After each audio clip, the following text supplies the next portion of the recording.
Yeah, Mike Camacho. Is he chairman? No, he's the secretary. Vice chair is Steve Najar. Andy is the So you chair. propose that,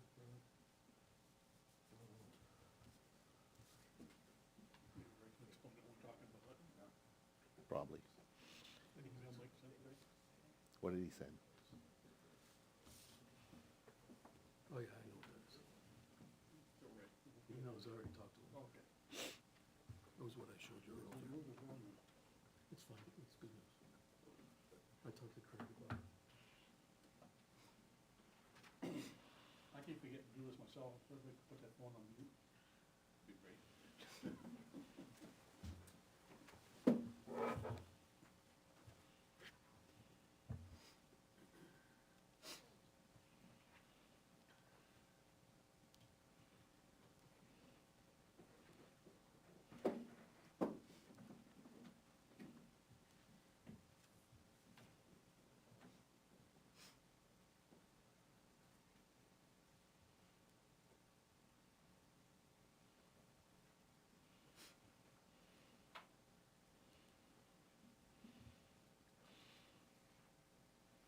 Hopefully nobody will call me because I haven't got a clue how to mute my phone.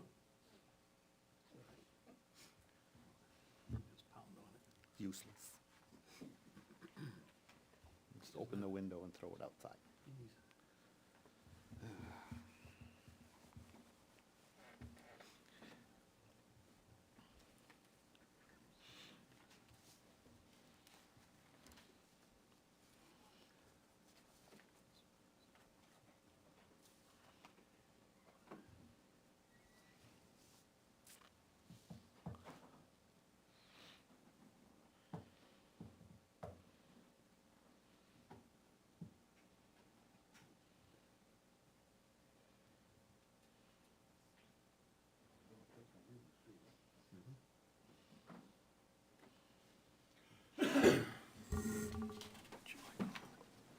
Can you go see if that one's on?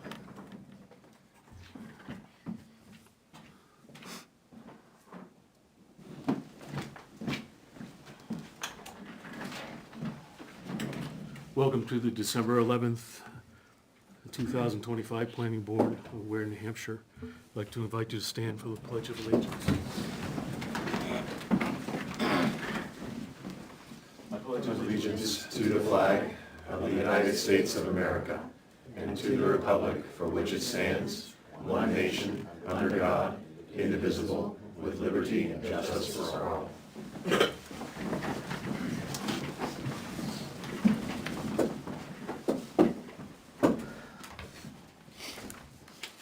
As a point of record for the minutes, there is a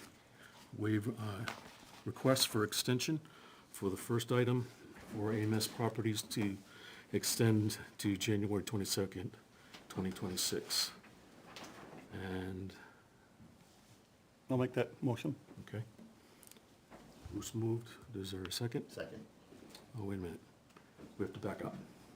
I need to appoint Ray LeMay as a voting member.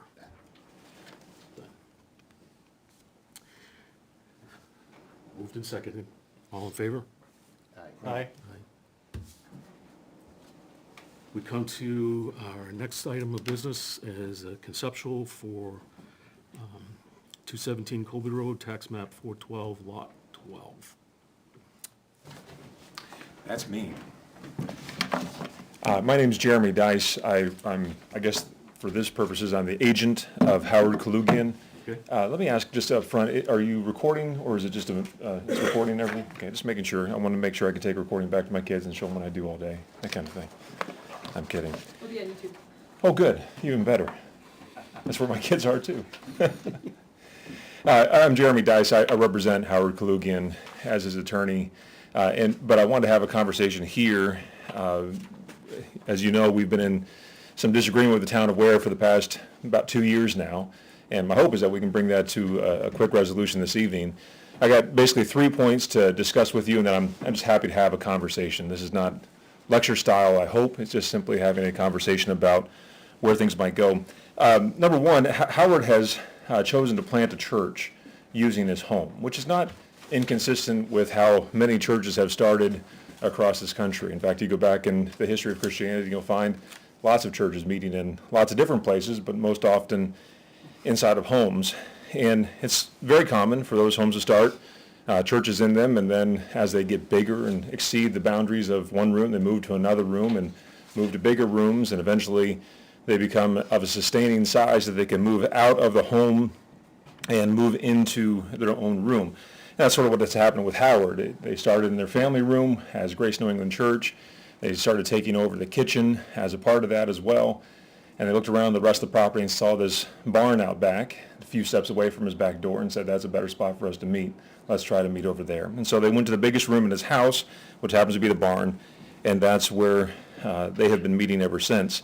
If the church grows to be its own self-sustaining entity, and there's a lot of discussion about what that actually looks like in terms of size, they have every intention of finding their own place, building their own place, and that'll be in a separate discussion entirely, of course, from where we're at today. But for right now, the church is meeting in Howard's home in his barn. We believe, this is my second point, we believe that this is a residential use of the property with the accessory use for religious exercise. And I think that should really pretty much end the discussion, or at least I would hope it would. In other words, people have been using their homes for religious purposes, including, as I just mentioned, starting churches, holding Bible studies, and a variety of other uses in their homes for a long period of time.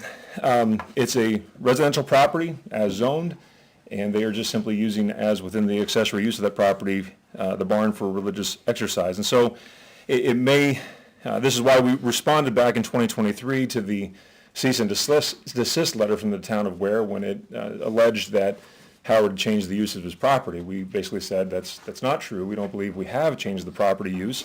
It is residential. He's simply using the religious exercise in an accessory manner. So those are the two main points. He's planted a church, and we believe that should end the discussion at the fact that it is a residential property, remains a residential property.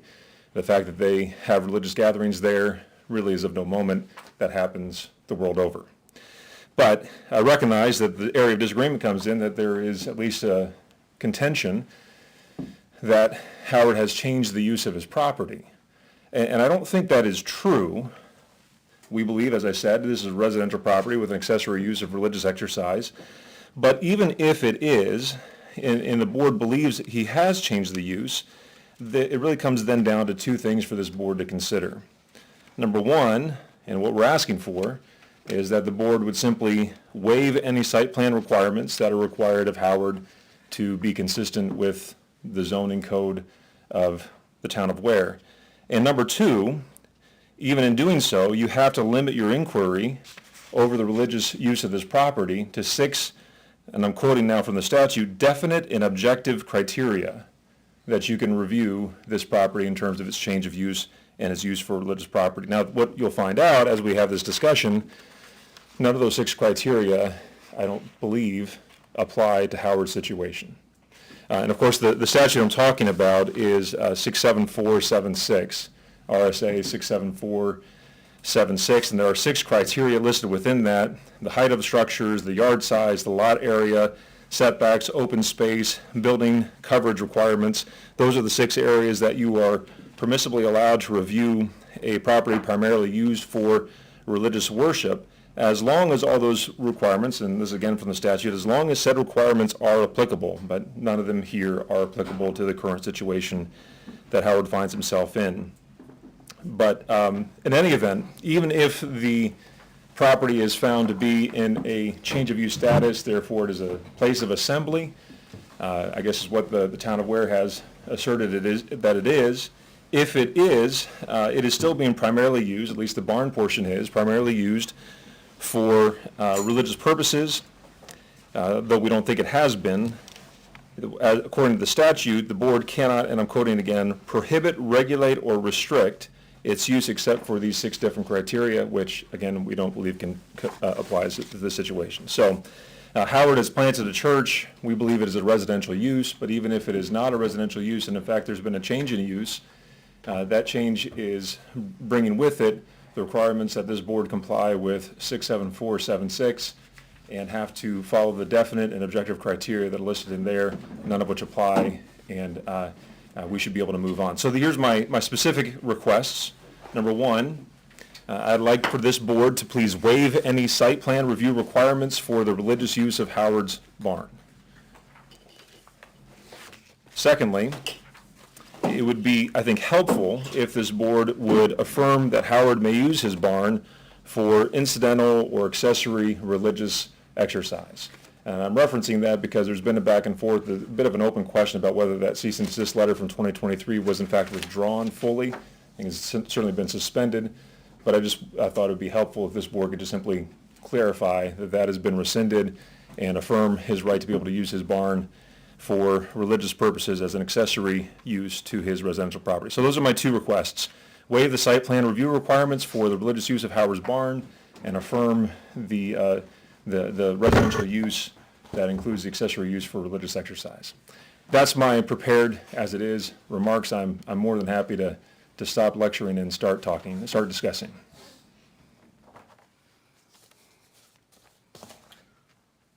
Okay, so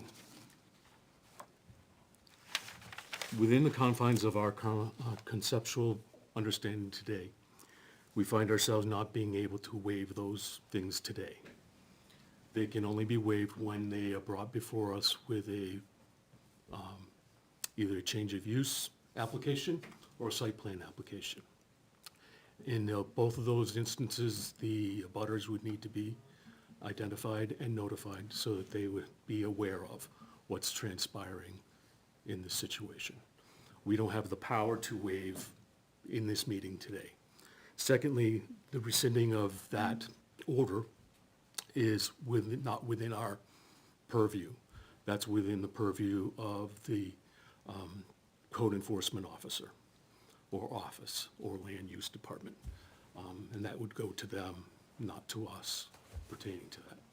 As far as change of use, yes, we recognize that he's using his home as his home. The barn is no longer a barn though. And so it gives credence to suggest that we need to consider a change of use pertaining to that. As to how the parameters of the waivers would go by what you would identify with the areas that you would say, no, we don't need to do this, and you can ask for those specific waivers. To carte blanche waive everything is, I don't believe the letter of the law pertaining to this your interpretation here. I believe that it's still negotiable. It's still something that the Supreme Court of New Hampshire has yet to discern about. And I guess we're in a place where it's a test case of some sort. So from our perspective, we need to say, we understand your concern, we understand what your goal is. Our goal is not to prohibit this.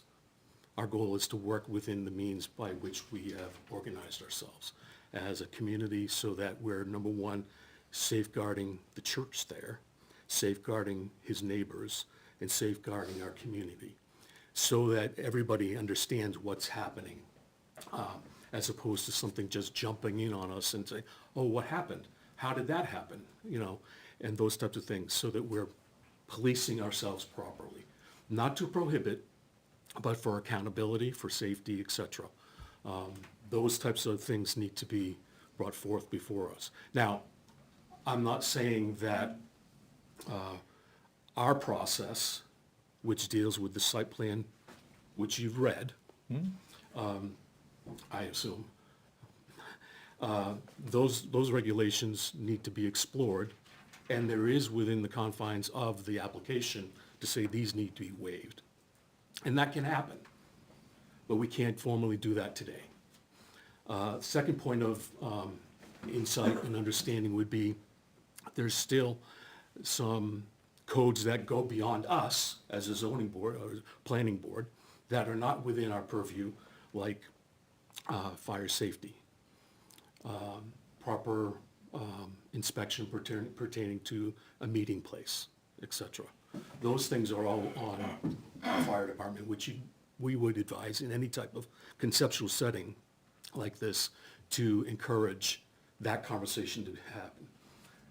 It doesn't mean it automatically happens either, because there have been several cases lately that we've advised, you need to talk to this department or this board, and it hasn't happened. And we've continued to continue everything because all those ducks weren't in a row, if you will, to identify the proper expression of the situation. Anything else to add? Just so that I'm clear from, again, what I'm asking and making sure I'm understanding from your perspective as well, the request we're making is the waiver of the site plan review in its entirety, again, according to The only way that can happen is if you make a formal application to make that happen.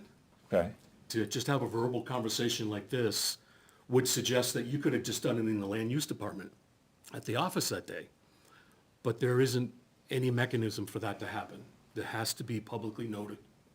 It needs to be a public hearing in order for those waivers to be legal. right. If we made a site plan application, could you help me walk through what would happen next? We make the application, what's included in the application? Well, it depends upon which application you choose to use. Okay. If you use a change of use, it's pretty clear on, I don't know if I have a copy of that, Page 20, page 20. site plan. Oh, that's the week.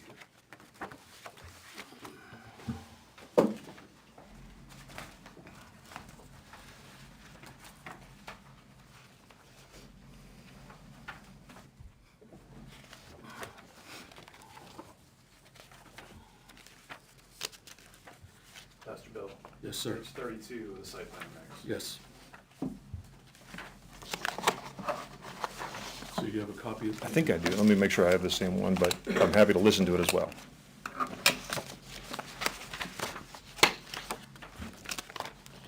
You know, I did not actually, I have that on my iPad outside. I forgot to print that out. Never mind. I'll listen to what you got to say. Well, I have another copy if you want this copy. Sure. Yes, yeah. Old lawyer habits die hard. Yes.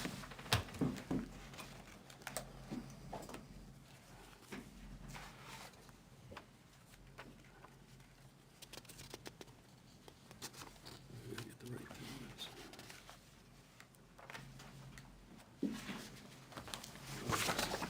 Here, it's over here.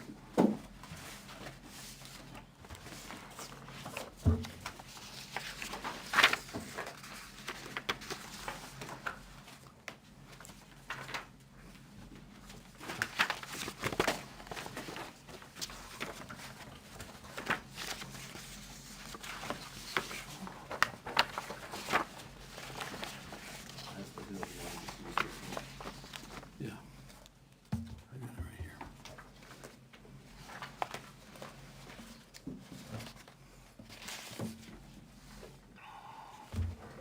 So you'll find yourself obviously filling out page 32 and just giving a brief description of the place. So help me, if there's comments that you describe existing tenant/use proposed to be changed. Will existing tenant/use be eliminated or otherwise changed? The word changed obviously is the point that I'm driving at. We don't believe anything has changed. So, Well, change of use pertaining to the building, not the property, but that particular building has changed. Would you agree? no, I don't know that I would. So it's a barn. It is a room in his house. It's a barn. Well, certainly the previous owner used it in ways that were not traditionally barn-like.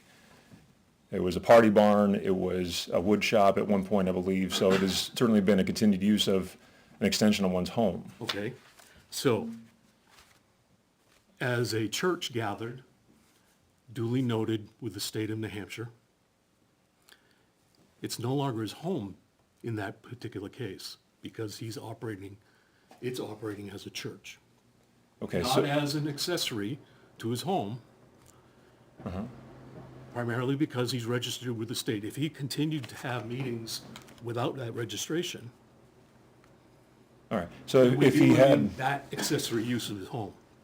and this is gonna sound argumentative, and I don't mean it to be, but if that that same gathering was taking place in his living room. Does that change the use of his living room? Yeah, how many people are we talking about gathering in the barn? It just depends on the Sunday or the Saturday night when they have the services. Which they now have Sunday service too. Can I Sure. make a suggestion, Dr. Bill? And I'm Stephen Whitley, I'm the Yeah, planning hey, board. Steve. How are you? Attorney, yeah, Yeah, yeah, and so I understand that you, take issue with, some of the verbiage in the application, and this is a suggestion, that, you, can provide the information in the form, but certainly do so under protest. And so by, filling out this information and providing it, you're not waiving any right to argue that, you dispute that there's been any sort of change. Sure, I'm just trying to get the best I can to be able to fill out the form, if we choose to fill out the form, and sort of an understanding of what happens thereafter. So once, let's just say we fill this out So under You're protest. dealing with a change of use Well, in that particular form, right, okay? So then you'd come at an informal, and you can make your application pertaining to the waivers you desire. And we would review those waivers and the warrant, the value of those waivers, or the merit of those waivers, and act on those waivers at that time. okay. That would just be in this meeting here? It would be in a meeting here that would be duly called as a public, not public forum, Were the but butters notified? with the Public hearing, hearing, right, with the abutters notified. okay, And then you would present the case, or not the case, but the application. Application would be received, there'd be discussion about the application, and then there'll be public comment pertaining to that application. And mainly, the abutters would have an opportunity to speak. They might voice at that time potential conflicts that they see that nobody else sees, okay? Or there may not be any issues at all. And that would then be considered in the process of making those waivers. yeah, okay. I appreciate you walking through all that for me, I really do. I want to give this back to you too before I walk out of here absent-mindedly with it. Let me ask, just, I guess, maybe as my final question, if we choose not to make that application, am I correct then in interpreting that our request has been denied for the waiver? I can't speak to that. So it's neither been approved nor denied? Correct. Because this is not a formal meeting in which that can take place. Can I clarify, they don't have the authority to approve or deny it tonight? You only have the authority to approve it once an application has been made, which kicks in a whole different level of process. Correct. Right. Okay. And that's not just applicable here, that's applicable to everything. Oh, I understand. Yeah, Everyone. sure. No, I get that. Am I missing anything, Phil?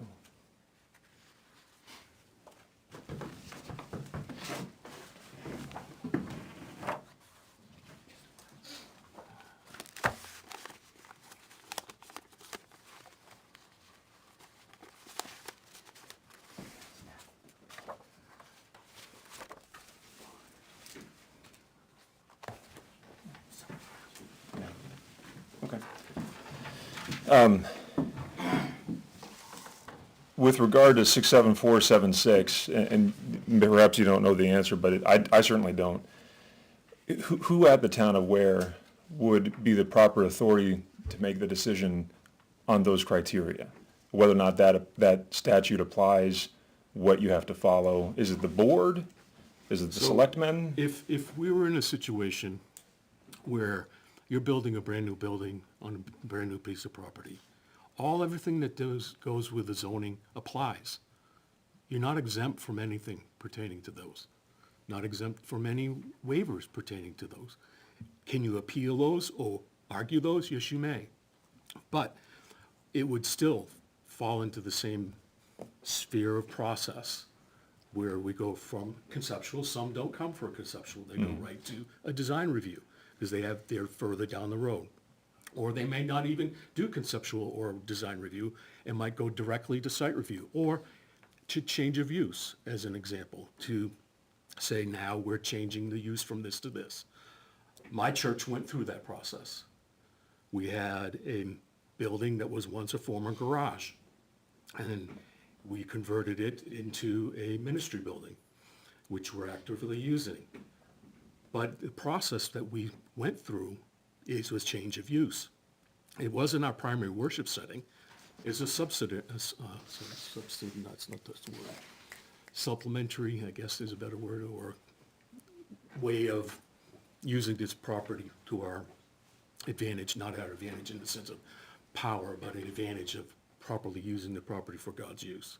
So we went through the change of use process, which was three-phased.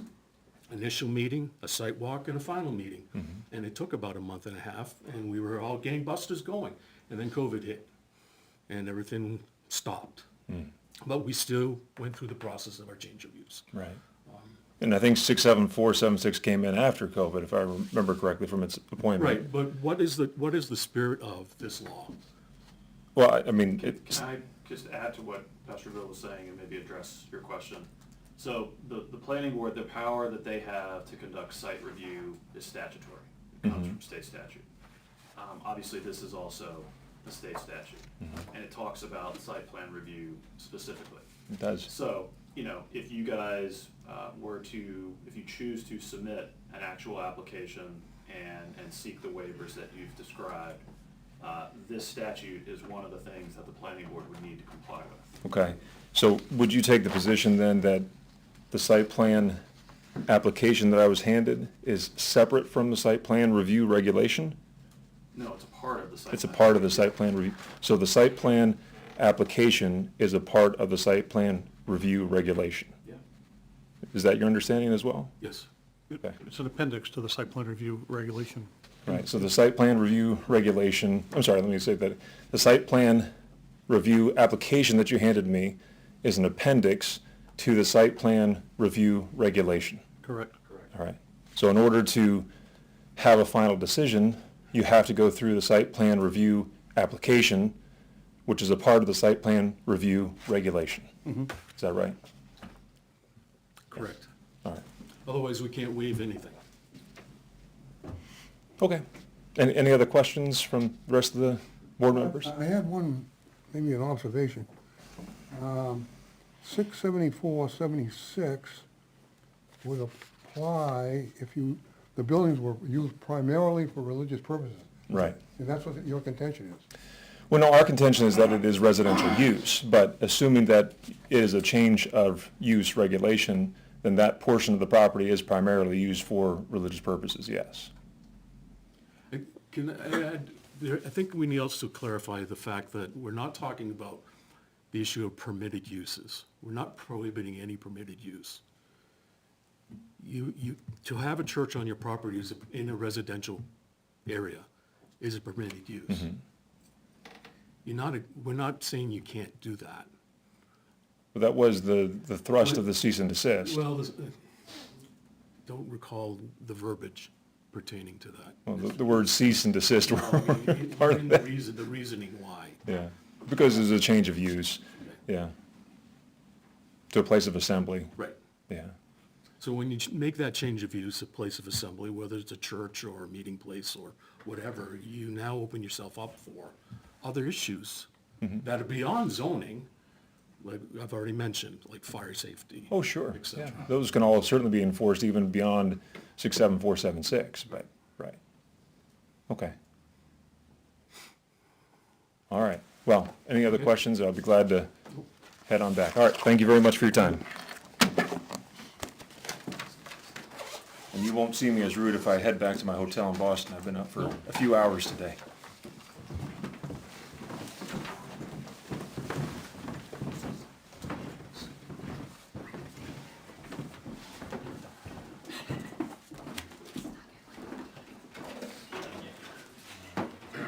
Okay, so let's, Pastor Bill, I apologize. Do you guys want me to hang around for any other applications? Now, the only other question I think had was the on one- EMS, and they're, Yeah. So, but is that okay? yes, you and Emily are permitted to leave. Okay. Thank you for your time. Hopefully it's a good night for everybody. It's a cold night to be out of the house. We have another conceptual this evening that we'd like to address before we move on.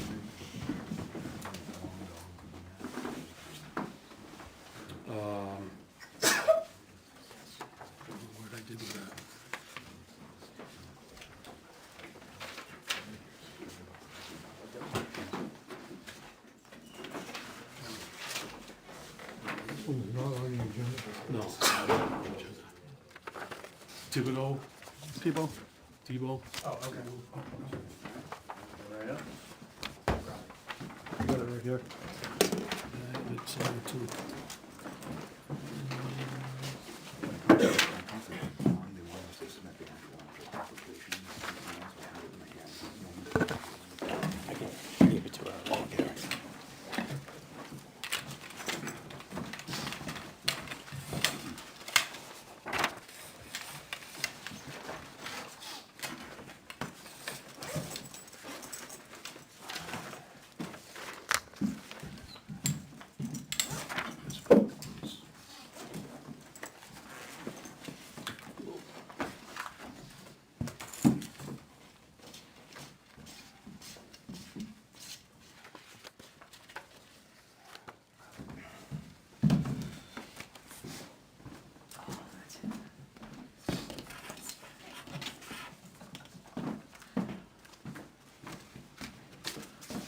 I can try and position this better for everyone. So we're gonna try and get a sight of it. All set? Okay, hi. My name's Brad Casperson. I'm a professional engineer with Meridian Land Services, and I'm here to represent this application today for NBAC Corporation, obviously relating to the Duck Pond subdivision. In short, this is really to formalize. Hold on a second. Do you need a minute? See the agenda? I think you're on the wrong subject here. Oh, Duck Pond? Yeah. Wasn't there was a conceptual for Thorndike, right? Thorndike, exactly. This isn't Thorndike. Yeah, I handed that to you guys already. Oh, do you want Thorndike first? Yeah. Oh, okay, sorry. Yeah. Yeah, you're jumping the gun there. Change your Yeah, I map. have that. Yeah, that's the one, yeah. Look at the agenda. Oh, yeah. That one wasn't on there. This one isn't on the agenda. All right. No, I know that. Okay, Just get some paperwork down. thank you. All right. So I am still Brad Casperson. I'm a professional engineer with Meridian Land Services. The owner of this property is Tebow Corporation of New Hampshire. I'm here to present the conceptual application currently before the board. More specifically, we're here to present an updated concept following our conversations that we had in December. What we had presented was a 5-lot conventional subdivision, which at the time included 2 common driveways. Just to step back and go over a few of the comments that we received from the board previously. We understood the board's primary comments and recommendations to be as follows. Access requirements. The board had indicated that 2 lots would be viewed as a private roadway and therefore would need to adhere to those requirements rather than being viewed as common driveways. Fire protection concerns. The board expressed concerns regarding emergency access, fire protection measures, and overall safety. The project impact and lot configuration. There were just some suggestions about modifying the layout, more relating to the lots on Reservoir Drive, these ones right along here, to create more of estate lots and reduce impacts from the development. I can't speak for the owner, but I believe that the property owner would be willing to make some of those modifications, specifically reducing the lots off Reservoir if there's or I guess however, really to support the town's interest in additional and more affordable housing, we felt it was necessary to review additional housing opportunities that create additional dwelling unit density. So after the meeting, we had met with the fire department and public works to get some input on the access and more the fire protection aspect. Meeting with the fire chief, he had a few comments for us. One being that if it's a private roadway that we're pursuing, it would be more preferable that the dwellings be sprinklered. Basically, it gives them enough time to get to the site and allows some degree of fire protection. Because he did recognize the grades of the drives we had would potentially be prohibitive from access, and that would be a better measure to include. Regarding the slope that we had on the access, we had a maximum slope of 12%. the fire department had indicated willingness to accept steeper grades if it did eliminate some maneuvering aspects, so more specifically, removing switchbacks, which makes their access obviously easier. And then they recommended we met with Public Works. So following that, we met with them. There's not too much that they had relayed. Obviously, site distance we would need to verify, but the biggest comment that we kind of took and ran with is from a Public Works and roadway geometry standpoint, the preferable access from any sort of larger dwelling unit density would be from Thorndike Road. Couple reasons. The grades are more manageable, and then there's an existing driveway, which we are intending on utilizing, so the access exists and wouldn't need to be created versus off of Reservoir.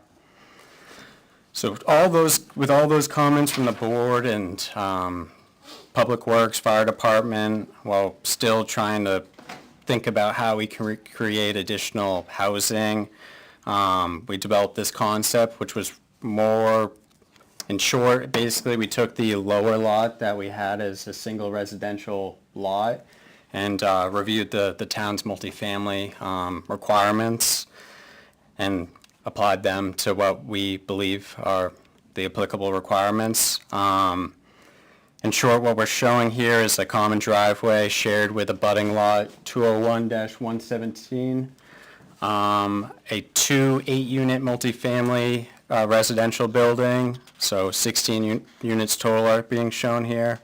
Potential stormwater areas as well as septic reserve areas for each building and a potential public water supply for the development.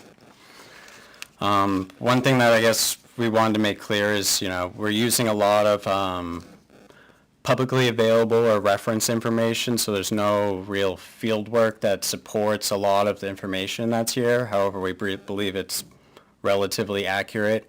But furthermore, once we get all that information, obviously things are subject to change, including density, whether it's more or less, which they would pursue if there is a greater density. Obviously, we're showing 16 here. From a zoning standpoint, I guess regarding the common driveway in our previous discussions, I had reviewed the town zoning ordinance, and in there's a definition of a common driveway, which says that it may serve up no more than 2 lots, but also must receive planning board approval. Which seemed to conflict with what we had discussed back in December.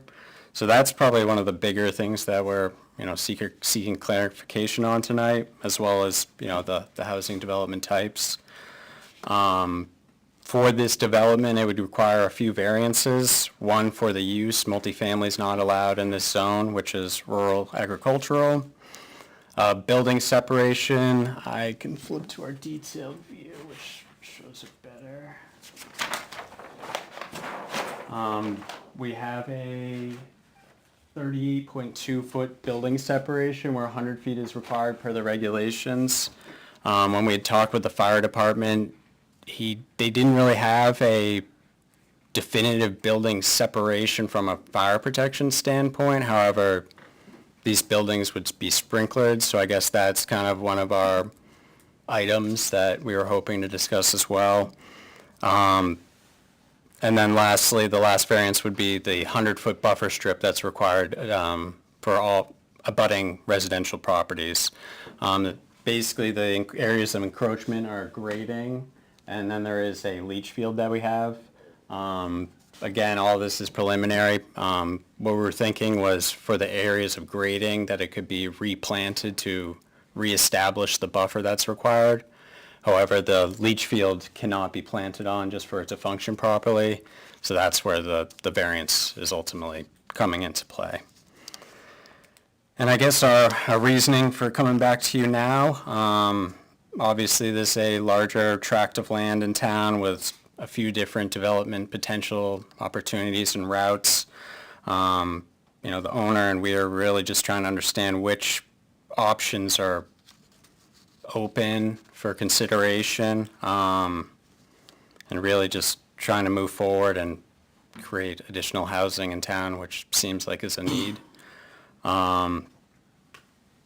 So before we go ahead and do the necessary field work, design plans, go to the zoning board, again, we are stopping here to hopefully get some input on, one, the common driveway and how that's defined versus a private road, the overall direction of our design, housing type, That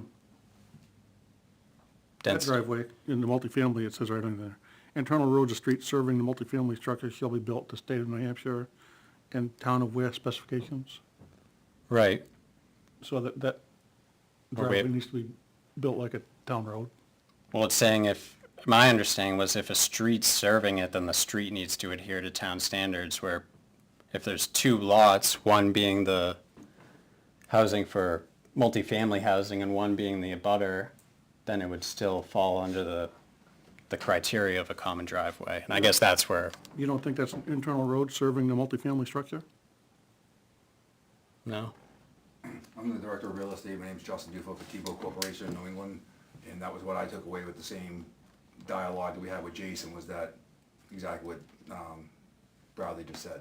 I mean, we had a very clear understanding because we wanted to clarify that point. And while we're here, so just so you realize why the conceptual actually changed drastically from where we were was because I went in and spoke with Naomi, and she felt as though instead of doing like a cluster development, it'd probably be in the best interest to go with something that's a little bit more affordable, like a multifamily. Because when we started talking about doing a cluster, she's like, what's that gonna cost? And I don't want to put words in her mouth, but I basically said to her, after she posed that question, I said, probably $650,000. Well, that's not gonna be affordable anymore. So that's kind of where we were, 6 weeks ago, give or take, to where we are today. I know the concept has drastically changed, but it's because that's the direction we decided to go in. How affordable would these be, sir? I would say probably somewhere in the 4. Condos or rentals? That would, those, Yeah.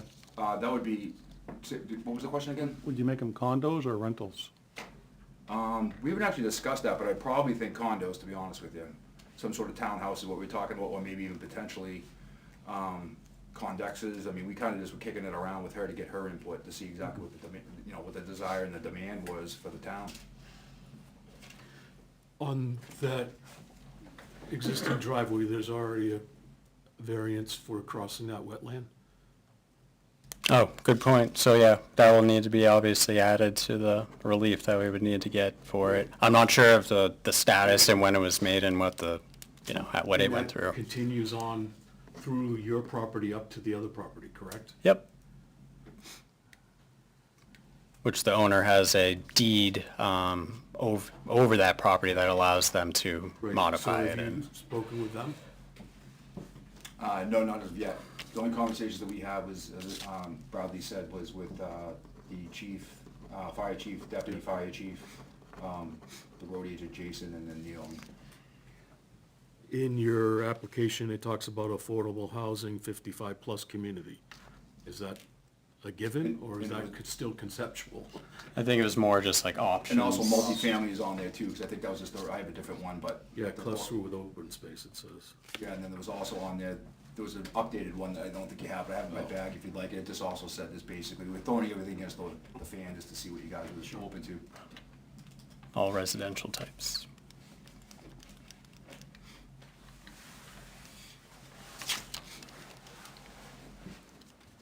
Anything else to add, a question? Well, I think that road needs to be built to town standards. It's not gonna be deeded to the town. It just needs to be built to town standards. The driveway needs to be brought up Yes. to, yes. Yeah. Does it have to be paved? That's what town standards are. Just making sure. I'm more concerned about, this is not gonna be popular with anyone, but I'm just gonna say it anyway. I'm all for someone owning a piece of property and not bothering what they do on it. I don't wanna be bothered what I do on my land, as long as it's legal, and as long as it covers all of the town standards. It seems like a lot of people come here to this board, and they have a plan, which is fine, most of the time. But it won't work unless there's waivers and all kinds of concessions that the town will live with in eternity. Once this is built, it's in the town. And we go through it a lot. We have to give waivers in order to make it work. Which in my opinion means that the land, the property is not ripe for what's being proposed.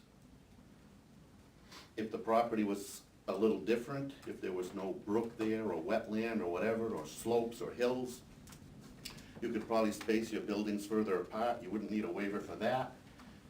There'd be a lot of things you don't need waivers for, and everything would be fine. But it's not fine. It has to be modified to work. And why does the town have regulations, not just this town, all towns? Why are there regulations written if everything that's built needs a waiver? Ray, what they're gonna need is, variances, excuse me, variances from the ZBA, which are beyond the scope of this board. Right. And if I can But speak to that. does ZBA allow the buildings to be that close together where they're supposed to be? That's up to the ZBA, not us.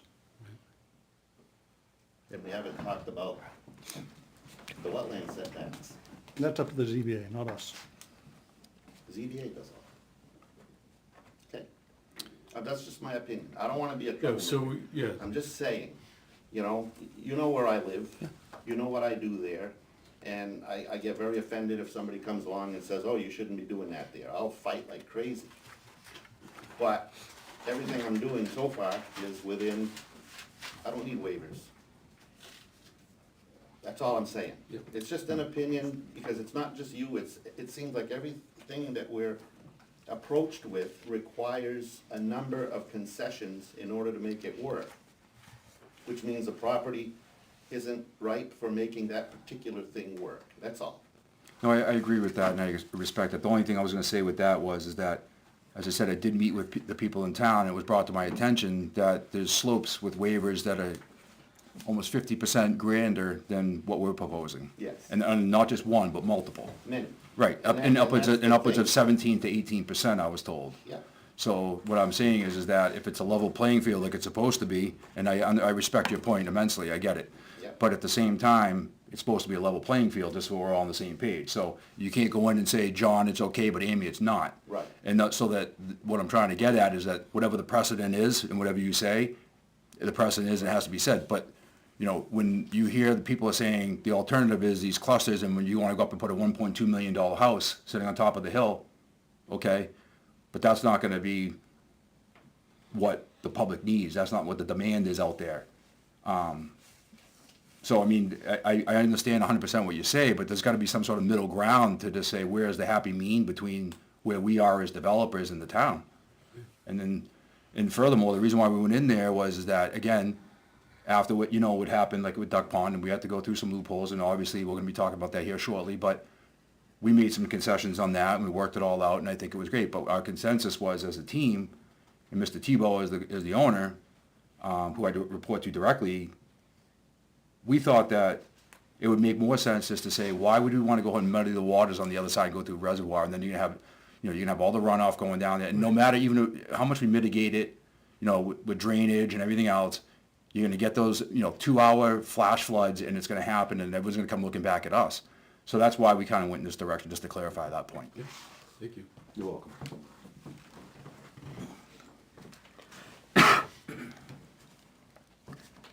Well, just a point, after listening to your, not far from here down the road, there's a new development, $1 million houses, and they can't build them fast enough. So there's a good demand for those, certainly. I just wanted to point that out to you. No, but again, but if you go to, Oh, say that, sorry? You represent who he's talking about. I respect that, but at the same time, that's the 1 to 5 percentile, whereas if we can get someone in at 375 to 425 or something like that, that's more in like the 50 percentile is kind of what we were thinking.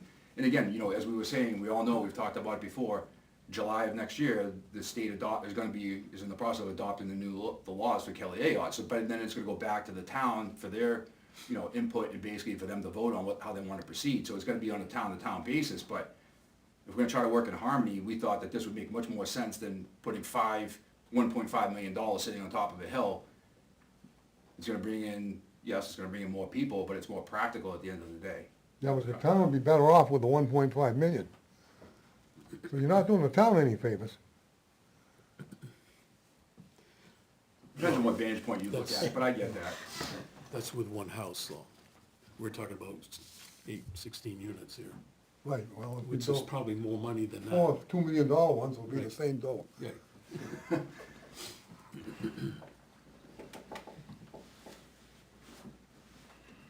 I suppose the pro then is that that whole ledge hillside is protected on Reservoir Drive.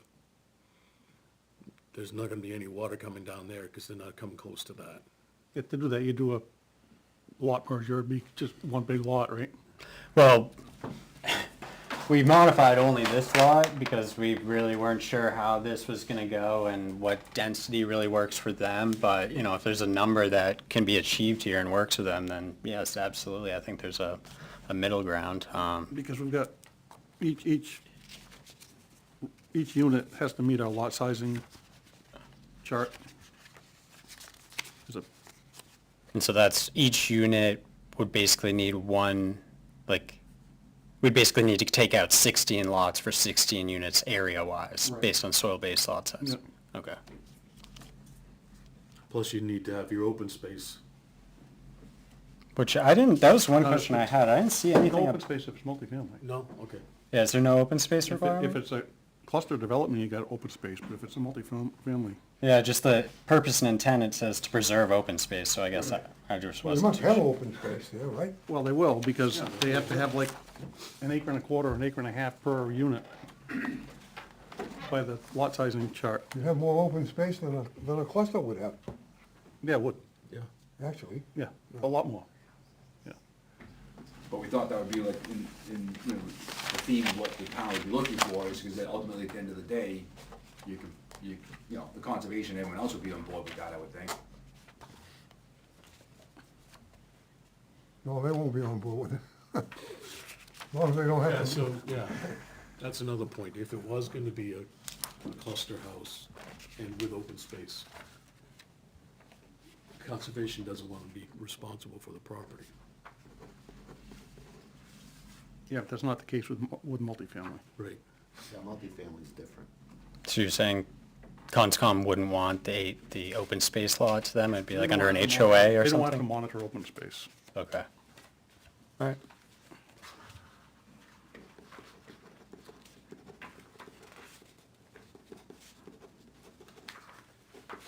If you're bringing your road up to, your driveway up to snuff, it may be helpful to help the neighbor bring it up to snuff too.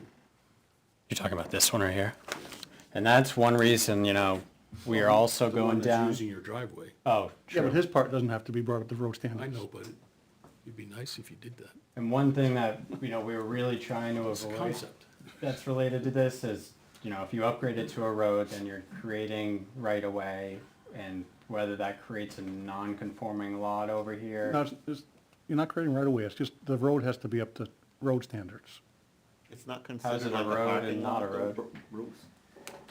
It would be privately plowed, obviously. Yeah, the town wouldn't own it, the town, you wouldn't be deeding anything to the town, it's still. Wouldn't it be considered like a parking lot entrance? Yeah, it's with a driveway, that's how we were interpreting No, it. I mean, wasn't that long ago, there's a four-family down, on 114 they waived the paving part of it, but it's built to town standards except for the paving because it's only 4 units. But Collins Landing is certainly built to town standards, even though it's a private road, Town because it's, standard's not hard to achieve. It's No. probably standard practice anyway. Yeah. Yeah, so I mean, we could definitely, so if we design it to road standards, it won't require any right-of-way dedication No. or easements No. or any of that? No. Okay. just the road. Because that was the concern is, you know, Yeah. the impact on that abutting It's lot. just referring to the travel surface itself has to be the, town standards.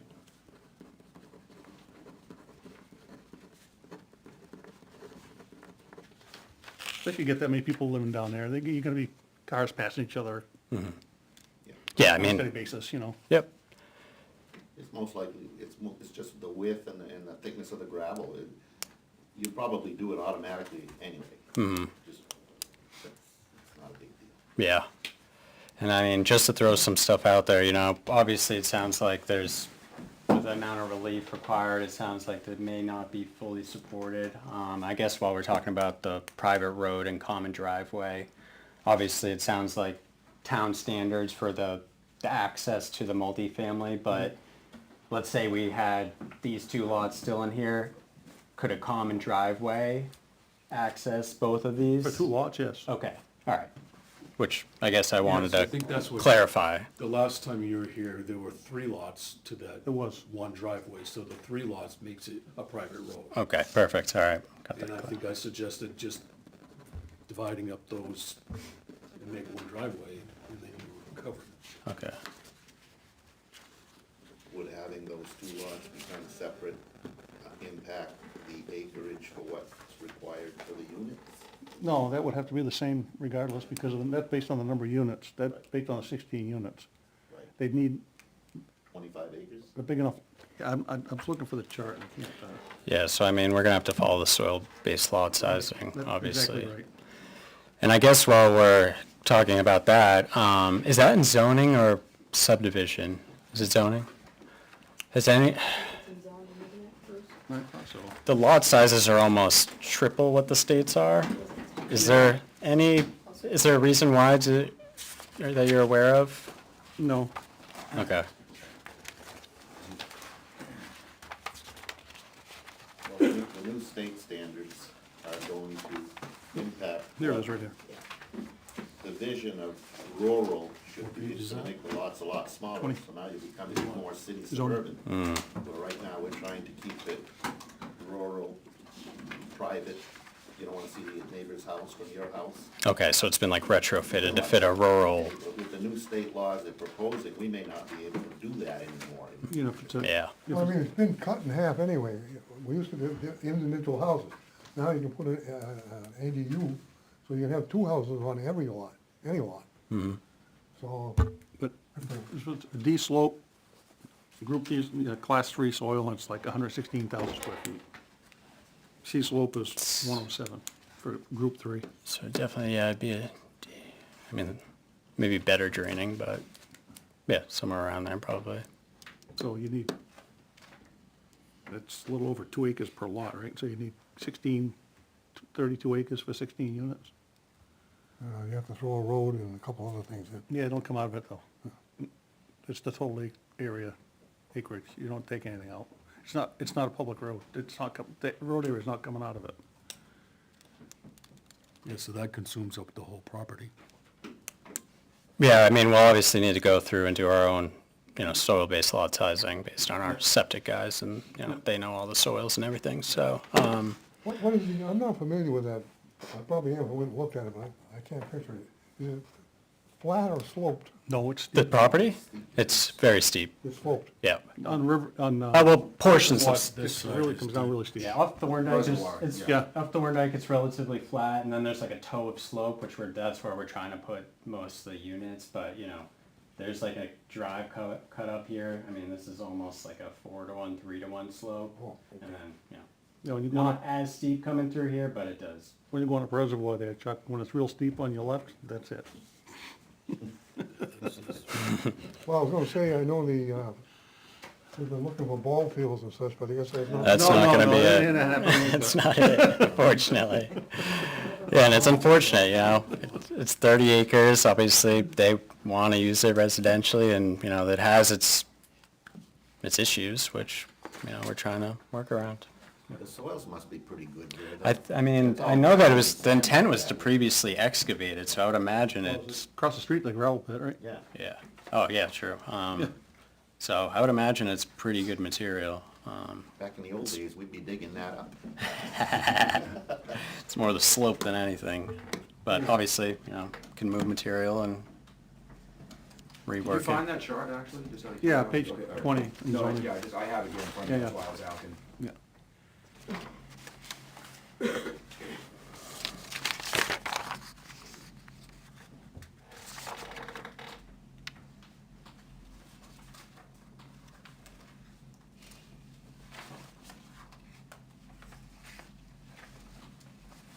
think that's about as much help as we can be. Yeah, I'm trying to think if there's anything abstract I can kind of ask you.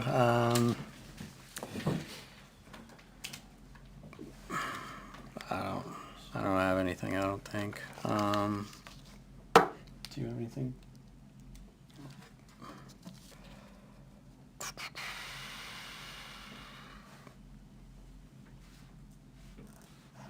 Oh, yeah. I don't know.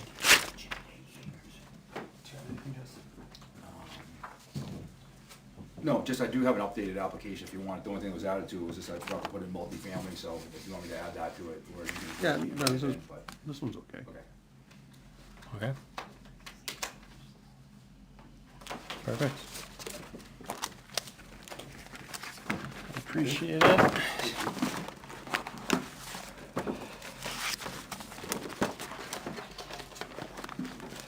This is the corner of Lincoln Reservoir right here.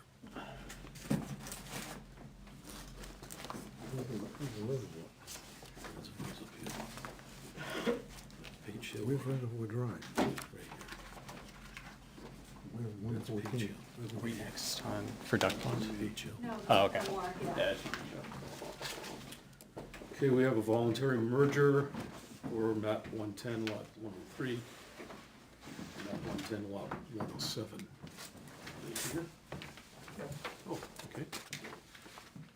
I don't, they kinda told us we didn't even need to be here, but I just. Yeah, you really don't. You have the form? If you have a question. Did they give you a Moger form? Yes. Oh, he's got it. Bruce has it.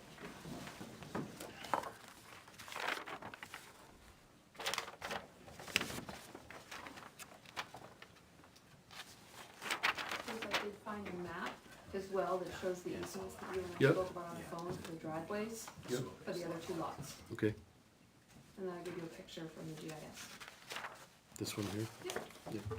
Yeah, merging lots doesn't Well, I just eliminate wanted to be. easements or anything. Right, but I wanted to be sure that it was on the record that those were identified.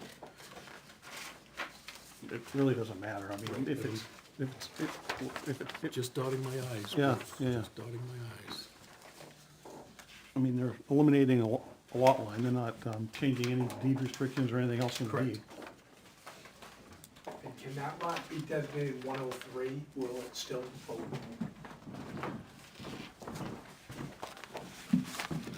When those lots are combined, can it still be designated 103, which is the next lot to where we live now? You should be able to take one of the lot numbers that's existing and use that. Right, and That's what 103 it has a structure on it already. Right. Yeah, I guess they would,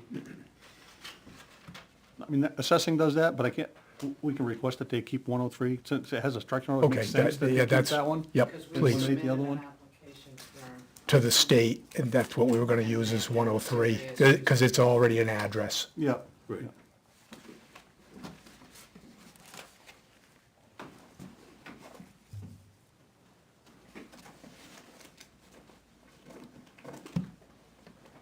You have a mortgage on it? No, Okay. It's one of the Yeah, caveats of a voluntary merger, the bank has to be okay with it, but if there's no mortgage, then Yep. obviously, no bank to worry about. right. Okay, do we have a motion to approve? I'll make a motion to approve the voluntary merger of Second. lot 103 and 107. This And merge goes- them into lot 103. 103 and 107-2. 103. thank Further you. discussion? All in favor? Aye. Aye. Motion passes. Thank you. Thank you.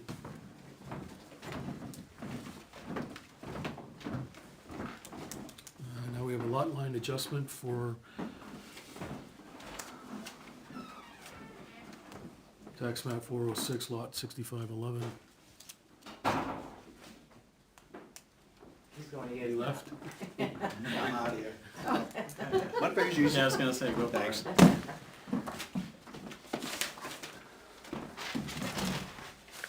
I brought a couple reduced copies for you guys.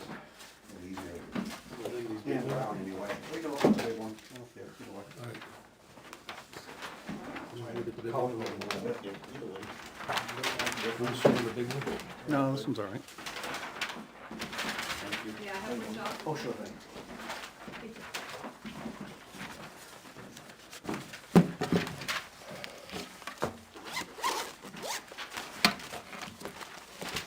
Would you like some more big ones or large? No, that's fine. Yeah, this gets rid of the problem of creating a new lot. What's that? Yeah, mine's real easy. All right, you ready? Yeah. Okay. Well, thanks for having me. I'm Jacques Belanger. I'm the surveyor helping the Nelsons with this little project. We were here last month. We were going to do a subdivision, create a new lot altogether. And we had blown one of our acreages. So basically, we didn't have enough land to do what we wanted to do on a Class 6 road, I think it was. So what we're doing is the Nelsons want to merge a smaller lot that they had that was created previously on Huntington Hill Road. The two lots both front on Huntington Hill Road, and one, the larger lot fronts a little bit on Roosevelt Drive. Lot 6510 is the existing smaller lot, 2.88 acres. It's a kind of wedge-shaped one on the bottom left side of the plan. And 6511 is 14.6 acres. It straddles Huntington Hill Road. The road cuts in between it, and that's the remaining of the lot that's shown in green. And what they'd like to do is reduce the size of the larger lot, 6511, bring that down to just over 10 acres, 10.2 acres, and enlarging the smaller lot, which brings that one up to 11.78 acres. And the blue line would be the new lot line between the two lots. And that's really the extent of it. We don't need any state permits. We're just altering some lot sizes. Both lots still front on Huntington Hill Road, and actually 6510 will actually pick up the frontage. It's on Roosevelt. That little 53-foot bit of frontage. Roosevelt or Bark Clough? I don't know. We got it down as Roosevelt, I think. Yeah, that's Roosevelt. Yeah. Yeah, 50-foot frontage there. Yeah, a little over 50. I think 53 or something. Yeah.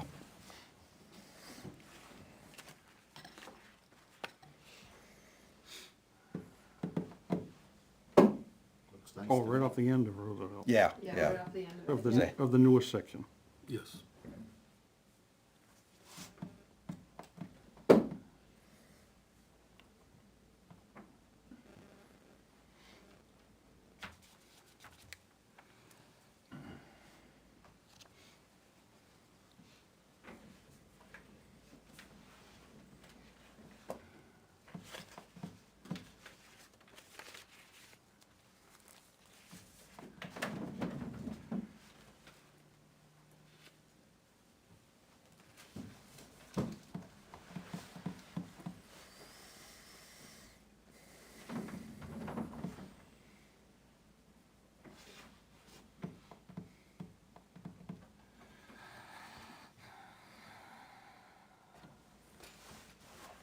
You still got three monuments to set? I counted 2, but I'll do 3 if you'd like. Is there one at the corner? There's the one across from the existing home, either a granite mound or a drill hole. An iron pin here at the new inside corner. Yeah. And we come out here to an existing rebar. Oh, okay, there's something there. Okay. Yeah, that's already there. Not to be set. To be set. That one's there already. Okay.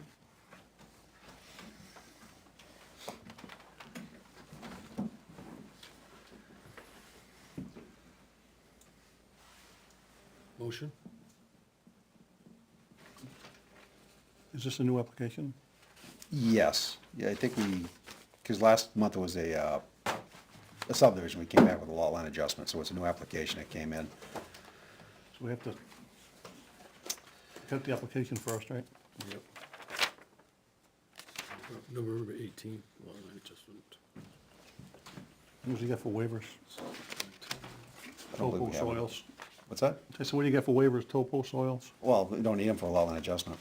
I don't believe we need any of that, There's do we? no waivers asked for. No waivers, hooray. We're not creating anything. Jeez. You got a piece of land that you can actually do what you wanna do with it, the way you need to do it. It's good. We're not creating though, we're just Right. changing. It's there and it's all, Yeah. how it should. We asked for a lot of waivers too. Yeah.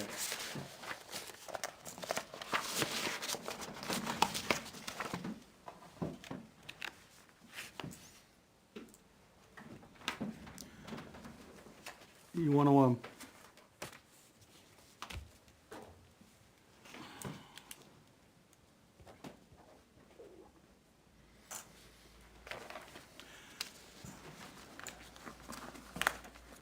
number 8, proposed wells with radii, you got pending on there? We don't have anything on there. That's Now, part of, you got one for the, oh, on the other side, yeah. yeah, We did do a test bit on that one and we will be doing the septic design on it eventually. okay, but can you just pop a well radius in on this other one? Sure. Yep, That's all you gotta do. yep. Well, that's after the application's complete, right? Number 13, topography.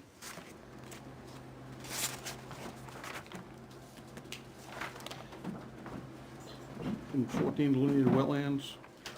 But do we need that for a lot line adjustment? I can give you waivers for that, Chuck. Okay. Wow. They don't want waivers.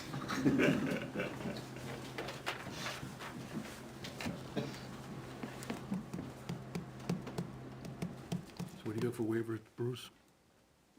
Topo, soil types, wetlands. Yeah, we actually have, we have the topography already, I just didn't, give you guys a copy of it. Okay. It just clutters it up. So we don't need topo, do you have soil types or wetlands on there? No, I do not. No. Okay, so soil types and wetlands. But since it's already an existing lot anyway, Doesn't matter. that doesn't come into play when you design the septic system. If it's on your checklist, we need to ask for a waiver, so that's fine. That's Yeah. not a bad waiver. Ray's trying to protect you from waivers. Yeah. And it's not in the flood zone, so you got no there saying it's not in the flood zone anywhere? Shouldn't be, just a standard notes.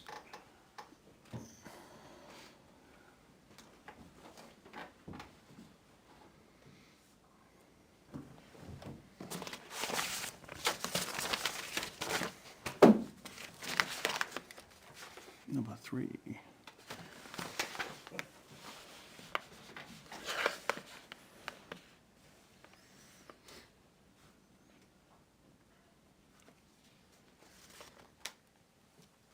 Now you want to add a note saying it's not in the flood zone somewhere? Sure, if it's not in the list, I'll put that I on don't there. see it there. No.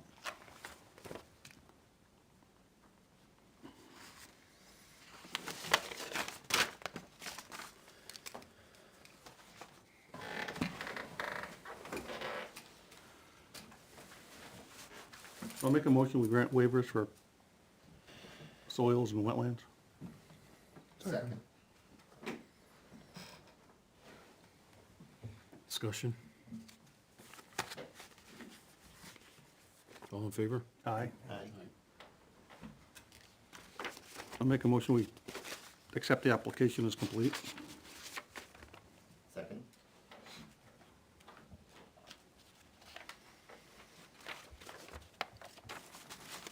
All in favor? Aye. Aye. Okay. Do we have butters here that we need to? No butters. Any public comment?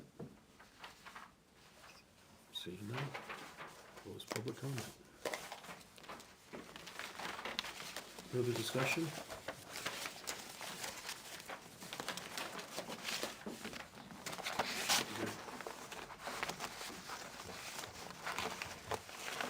Eric, the motion. Yeah. I'll make a motion, we grant the lot line adjustment with the following conditions. Proposed well be shown on the 11-acre lot. A note be added indicating it's not in a floodplain. Sure.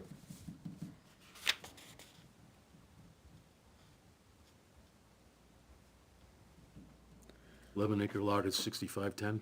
Correct. Gotta check now. Yep,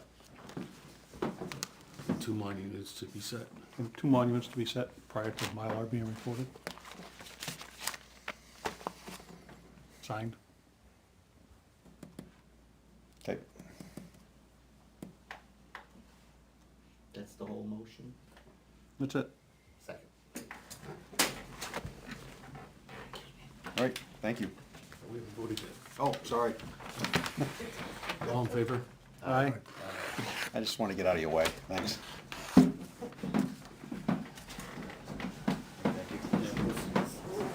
Hey, John, Can I have that back? can we talk tomorrow? What's that? Can we talk tomorrow? Give me a call tomorrow. Oh, sure, yeah. Thank you, guys. You're welcome. Thank you for your patience.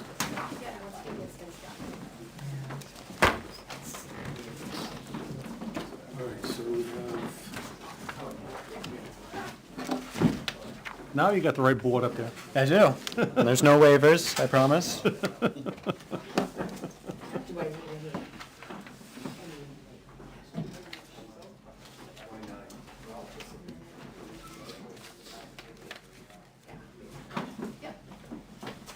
Have a good night, thanks.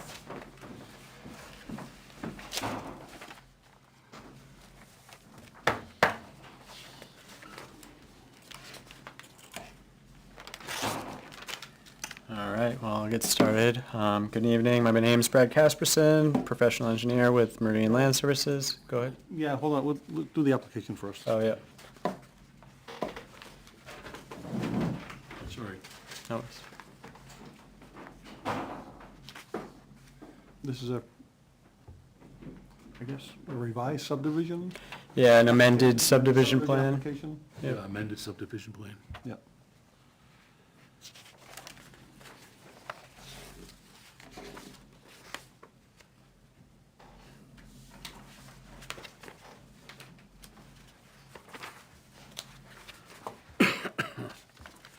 The scope of the amendment is kind of minor compared to the rest of the subdivision. Correct. Yeah, it's really just formalizing the agreement that has been made between the owner and the town. I make a motion to accept the application as complete. Okay. We've got, Second.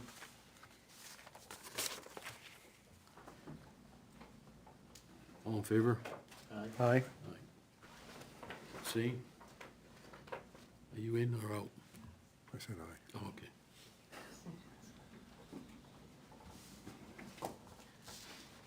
Okay. Okay. Where was, wait a minute, just wait a minute, wait a minute, wait a Yep. minute. You got something from conservation that I need to be shown.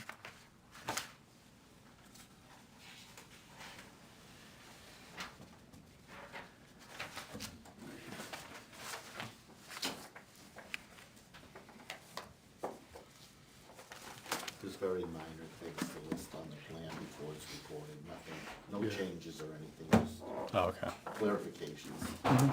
Very small. Which is a conservation commission. They just wanna make sure that they, Everything's consistent and clean. yeah, I get it. We're here, so we might as well do it. If you want to explain it. Yeah, so, in short, there's an agreement that has, come to between the Conservation Commission, the Board of Selectmen, as well as the owner, NBAC Corporation. A part of the conditions of that agreement is to submit a amended subdivision plan to the planning board for approval, specifically including the following aspects: the removal of conservation easements from house lots 405-62-32, which is right here, through 405-62-45, so it's all these, as well as the back of these ones, which we are noting to be removed. Second is the amendment from a box culvert, or from a bridge to a box culvert, which provides access to the last phase, Road DC, of this project, which is noted as on the plan. And then, as well as a new conservation easement surrounding Duck Pond and at least containing the wetland buffer limits, which we have created, and it's shown on the plan. And that's really about it, that I'm aware of at least. So I'll keep it to that. Yeah, Conservation got a couple of comments. They want, add the book and page number for the Duck Pond Conservation easement to note 1B.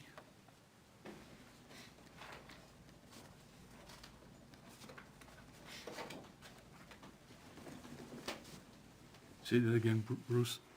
Add book and page number for the Duck Pond Conservation easement to note 1B. Is the I easement, guess it's book 9911, page 531. so I guess would the easement be recorded Yeah, it's been before, and then we would get the number and then put it on the plan? It's already been, I got a book and page right here. Oh, do you? Okay, I wasn't aware. Yeah. Do you have it? You mind telling me it? Yeah, book 9911, Yep. page 531 to 533. Perfect, thank you. Easy enough. Then update the language for open space lots from to be conveyed to conveyed on such and such a date, Okay. July 2007, lot 61, 2, 3.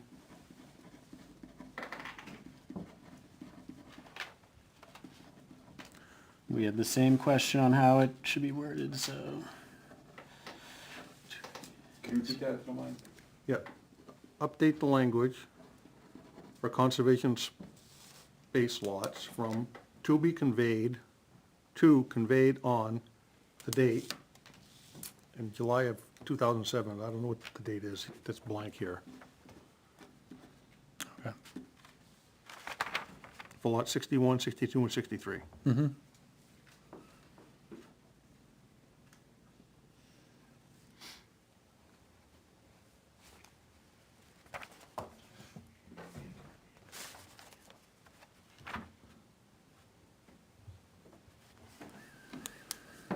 Minor changes.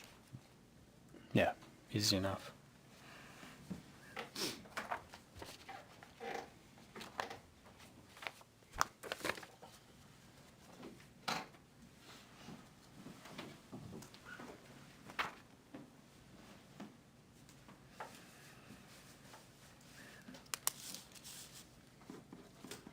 Well, we've kind of hashed this out with the selectmen, the conservation commission, everybody else, 9 ways to Sunday, so. Yeah, it's done. You guys done with this yet? I think all of us are.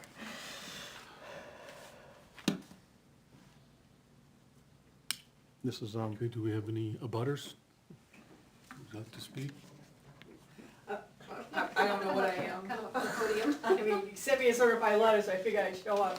I don't know. If you have any, do you have anything you'd like to say? No, I don't even know what's for. I live in the neighborhood, so I'm just, okay, still don't know what I'm asking.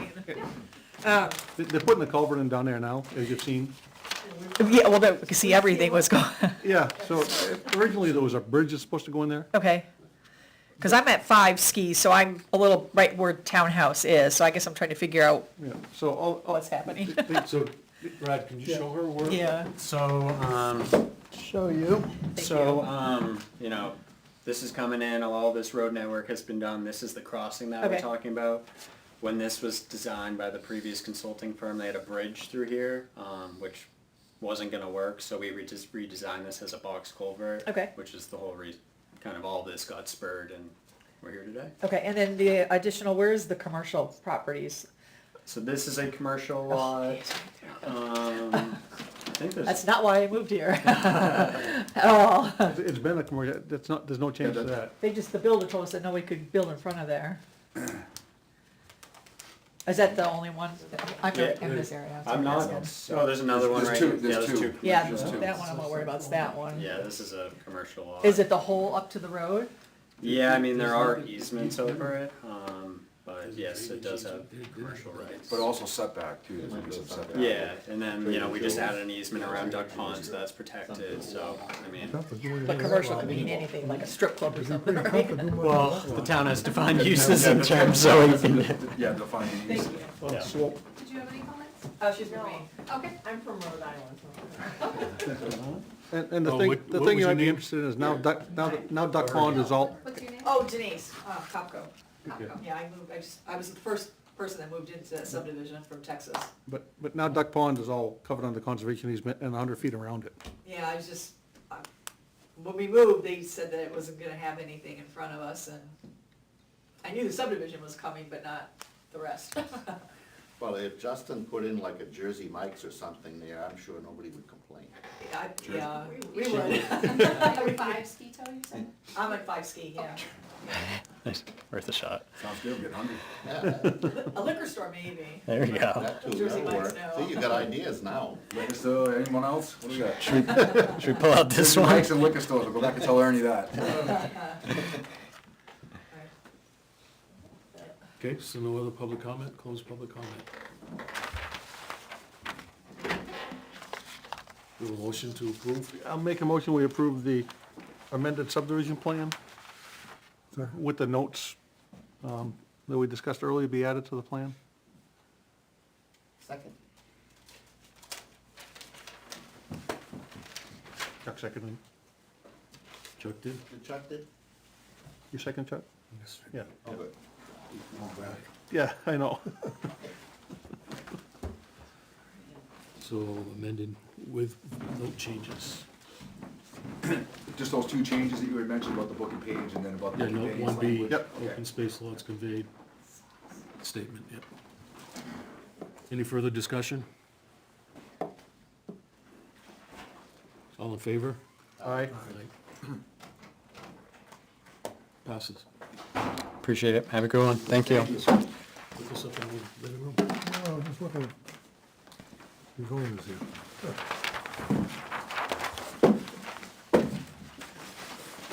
I haven't been by there in a little while, I get most of that in.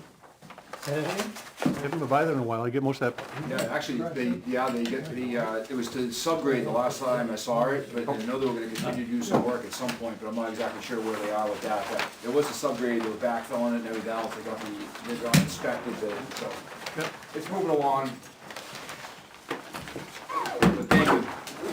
It's been a long road, but thank you. Well, I'm saying that we have to- Yeah.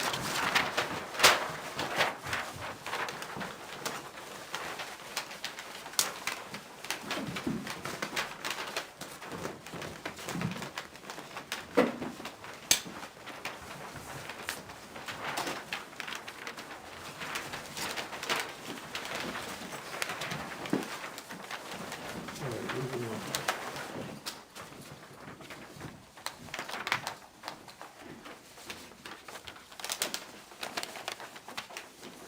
Hey, it's only 8:30. Moving right along. Let's see, this, we're back to the beginning. Did that. You're up to your public hearing. I know, I'm just keeping my files in order to get back to it.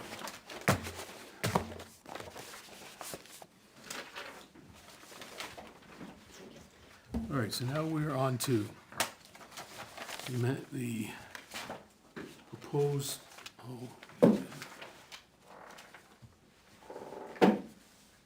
Yeah, those are for, so you can stick them in the files, those are for yeah, there's notes just, from the yeah. Conservation Did Commission. you get the other one? That's mine, that's mine. That's mine. All right, so let's walk through.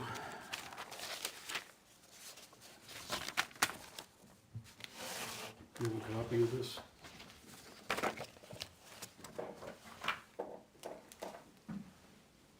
Do you?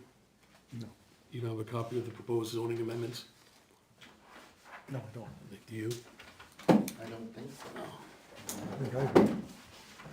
I think I got number 28, but that's all. Is that what you want? Yes and no, but there's a final copy, a proposed copy that was I sent. got a final copy. So, I guess I can speak to what has been changed or would like to be changed pertaining to Article. Mr. Chairman, Yes, sir. as a member of the public, may I have a copy of that also? Or are we lacking copies? The lacking Go see if I copy. can find one and print one. Hang on. I think I left another copy. Can I make copies of the one you have? Yes, you may. It's gonna have scribbles on it.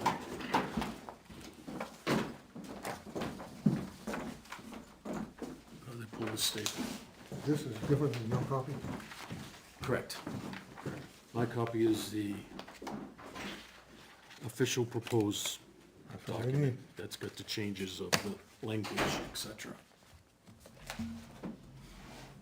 Thank you, Neil. Where'd my plan go? I give it back to Melissa. Oops. Actually, I was saving it. Oh, we're saving it? I'll grab it when she goes back. What do you need? I'm gonna put this in the Doug Pond file. NEAL, right? You should, K-U-R-K. yeah, no, that's, I guess the minutes here from the site walk up at the, your buddy's driveway there, and Right. Ray butchered your name.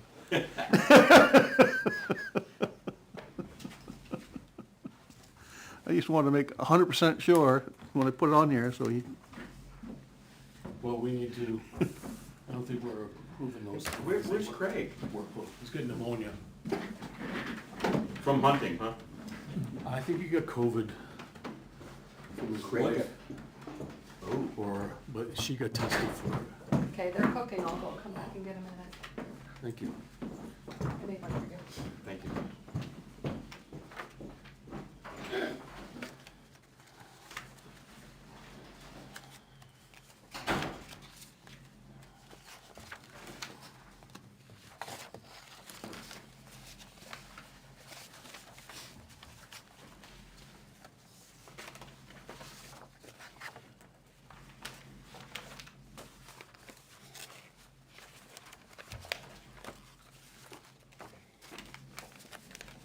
So we can't forego these things tonight because the no, it's next meeting- statutory timeframe. The next meeting, they have to be finalized. There can't be any major language changes. We got all night. Right. Yeah, I don't have to get up early tomorrow. Your day off? Last 2 weeks, we kinda Oh. stopped around, kinda playing in the shop and, yeah, it's that time of the year. The snow's on the ground, there's no seeding, can't dig in the frost, put silk fence in, so that's good. Don't tell anybody there's no frost. No, if there is, I don't wanna know. Well, I know, but if there isn't, I don't wanna know. Well, The test pit today, not a drop of frost. yeah, that's a good thing. I had a conversation with In a the septic woods? installer, and In the woods. they more have it. snow the better at this time of year. Oh, You yeah. have to pull the jackhammer out to find the septic cover. The problem we have is we go to a job site and we're putting in silk fence and we can do a couple 100 feet, it's going good. And then all of a sudden you hit a spot that's frost and I can't tell the difference between rock or frost or a root and it doesn't go good. Thank you. So Neil, there are scribbles in that document that is my writing, and when we get there, we'll clarify. And that's not crossed out, that's just highlighted orange. All right, so this has been reviewed by Craig, presented to the, as pertaining to Article 28 only. And presented to the Conservation Commission. The changes that need to take place are very minimal. So, and this was read not only by Conservation and Craig a couple times, but also by Town Attorney. On page 3, that little asterisk on D vernal pools needs to be removed.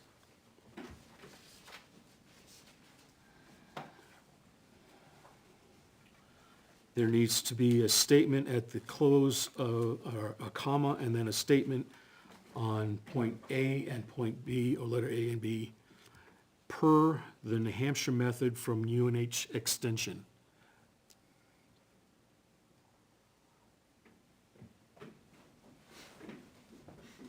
That's what that says. Sorry.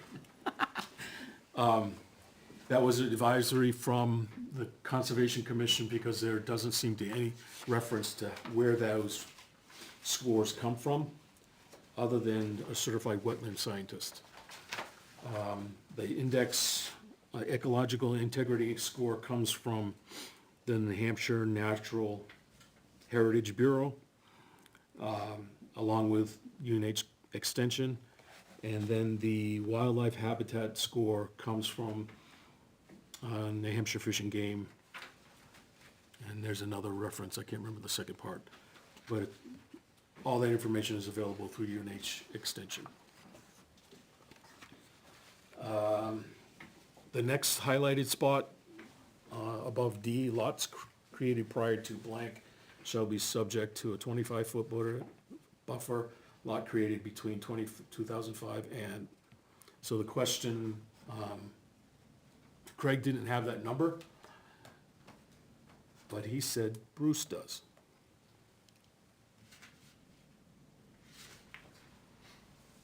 Which number is that? The 2005? Lots created prior to 2005, is that the correct year? Shall be subject to a 25-foot buffer?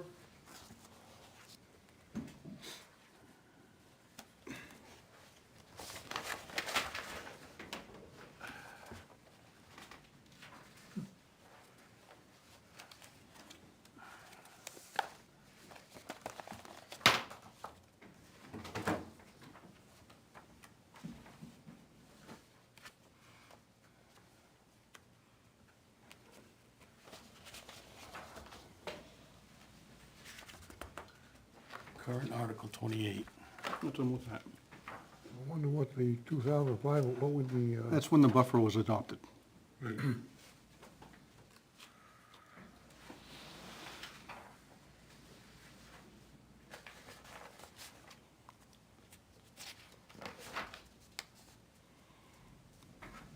buffers are from wetlands, setbacks are from side lot, from, boundaries? Yeah, 28.9 currently.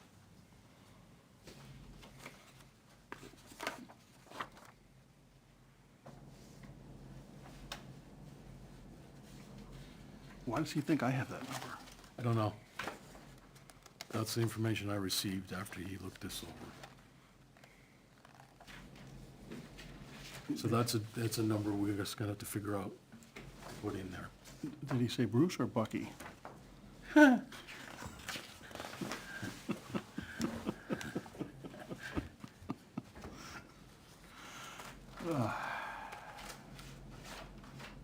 I don't see any date in particular on that.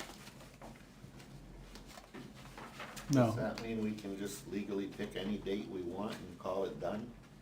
no, it was from the date the original buffer ordinance was adopted. Because we grandfathered existing lots from the original, from the buffer. Right. To get it to pass. So it doesn't say, like in Article 19, it says adopted 2011. No, There's no adoption. but reference. 2005 sounds pretty close. Was it a general update? Because there's a general update on that particular year. Well, Actually, 2000 ever. in 2005? Well, it looks like every year has been done, a Yeah. revision of some sort.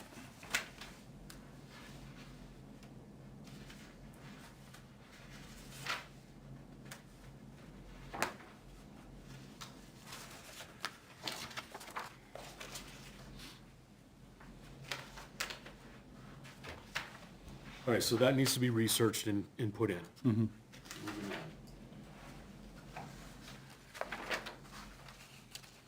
on.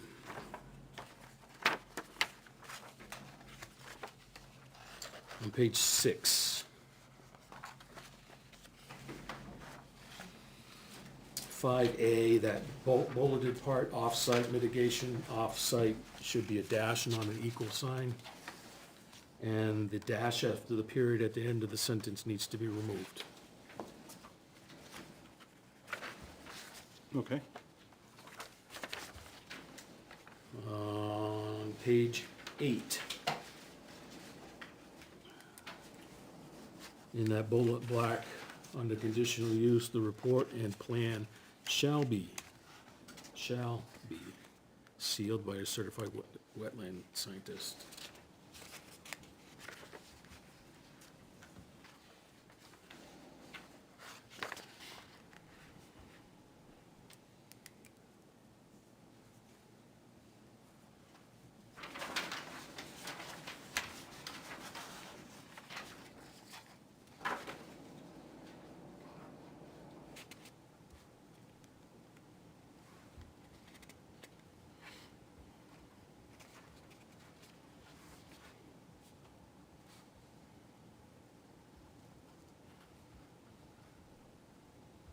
Okay.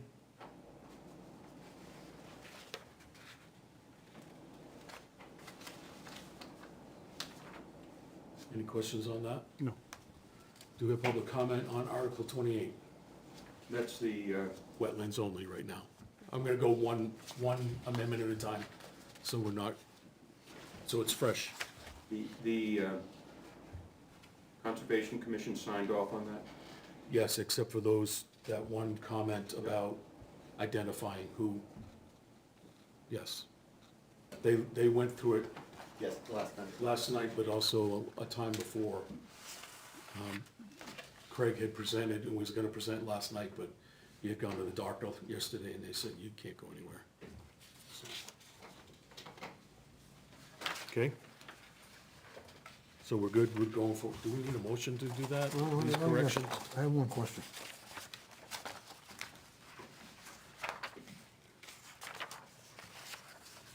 What were we looking for here on page 3? The What do you- date.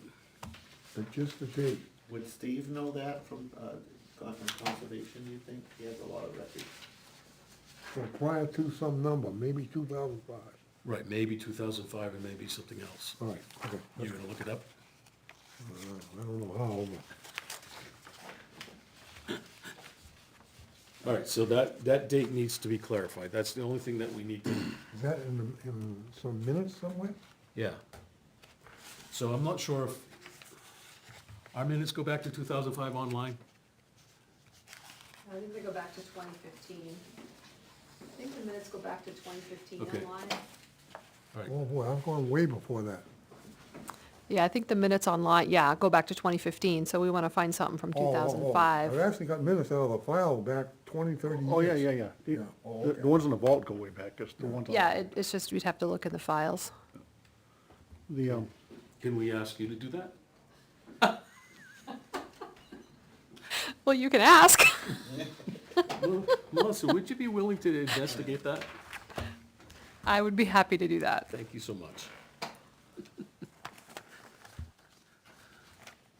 Okay.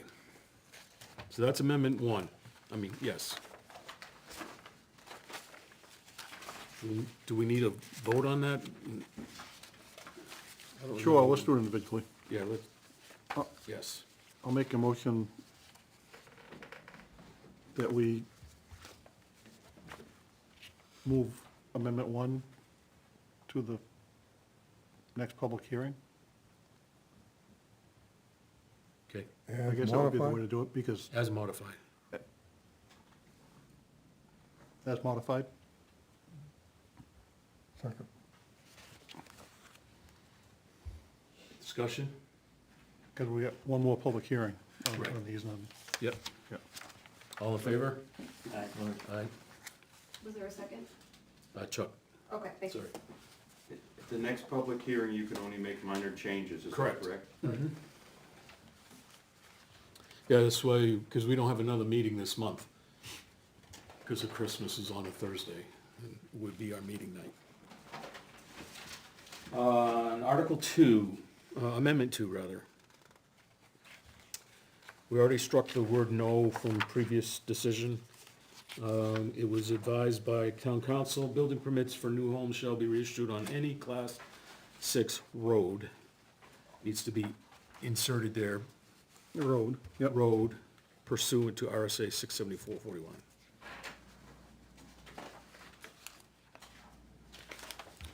I'll make a motion, we move Article, Amendment 2 to the next public hearing as modified? Second.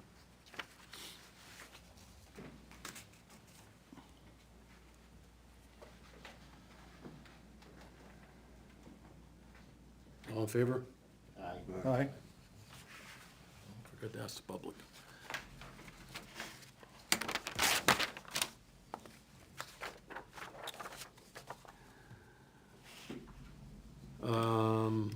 Amendment 3 was to add, in parentheses, after accessory dwelling unit, in the language there, in parentheses, ADU, so that when it comes up another time, It's just ADU. it's just ADU or to that effect.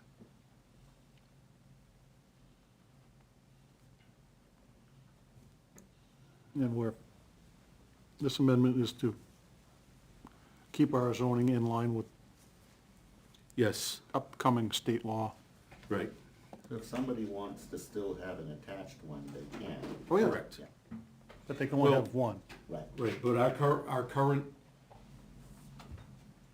says it only can be attached. Right. Whereas the state law says it can be detached and attached, so we're making that change. Okay. And we're also increasing the square footage. But there was a question pertaining to whether we should merge 3 and 5 together, in a conversation with, Craig. We've already approved it this far, let's continue in this Yep. vein of, that line of thinking.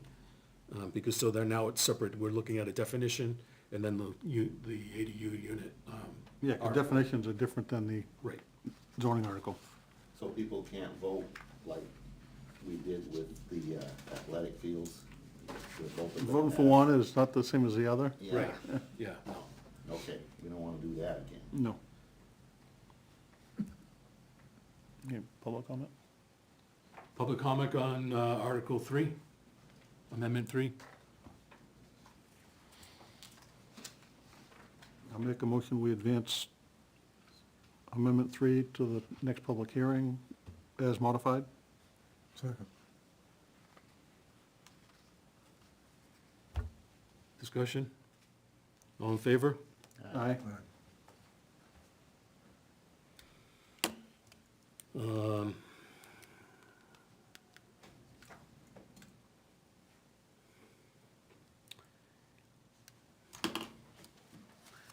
Next is our amendment number 4.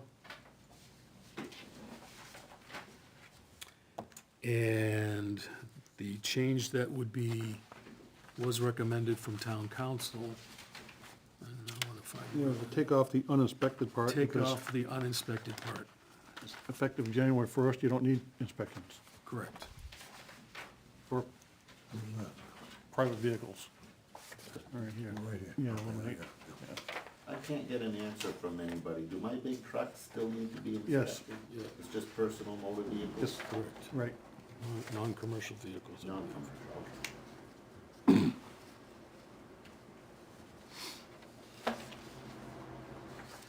The only other question that came up in this particular definition question, that's kind of redundant, isn't it?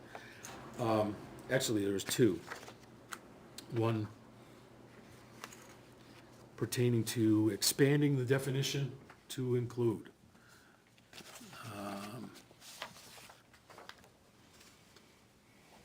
things like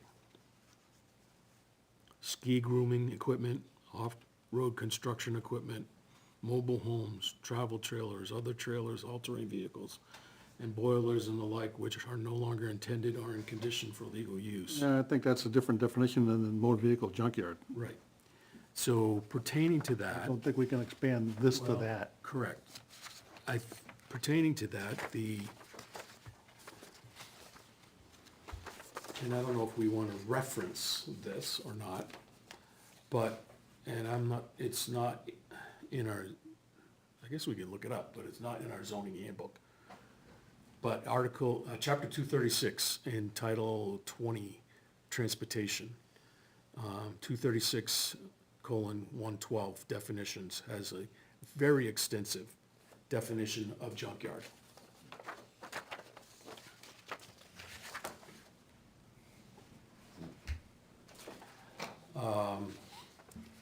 don't know if that becomes something we should reference.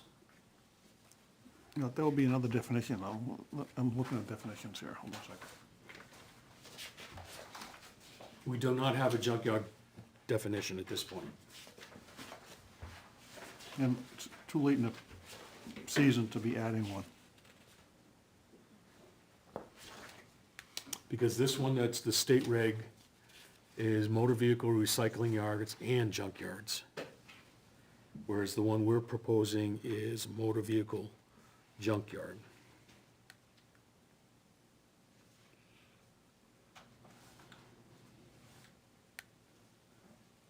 Mr. Chairman, I have some comments which may be helpful. Can you come to the podium, please?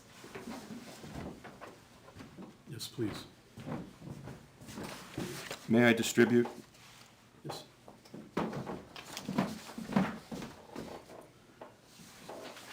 Thank you.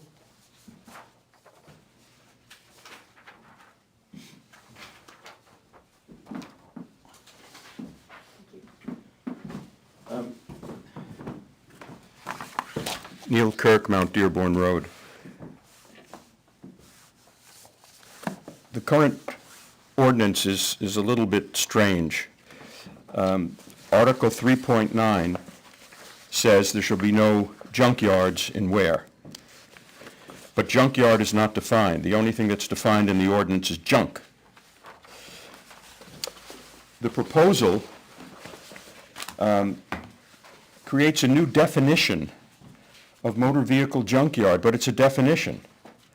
So it's not clear to me how this would in fact be applied. There's no language that says motor vehicle junkyards are banned in our town. So my thought was that if you eliminate the words motor vehicle, where it says motor vehicle junkyard, and by the way, I'm on the first part of my paper, A1, so that it just says junkyard, and then you define, however you're going to define what it is, then it's consistent with the ordinance. The ordinance says there shall be no junkyards, and now you're defining junkyard. And regardless of what else, other changes you make, that would make the ordinance consistent, I think, and enforceable. Okay, by taking the word motor vehicle. Yeah. Yes. Bill, can I see that ordinance you've got there? The RSA? Yeah.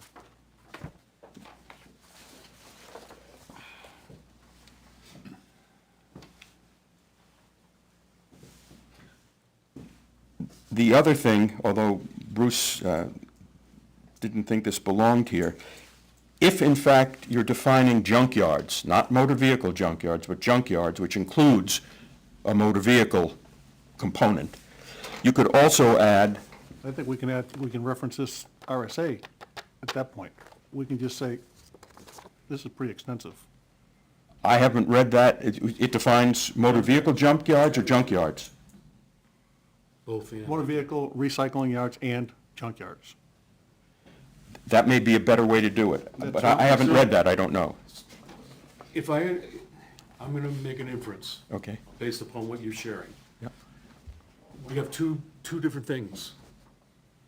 And we're trying to solve it by one thing, if you will. And I think I brought this up the last time we met.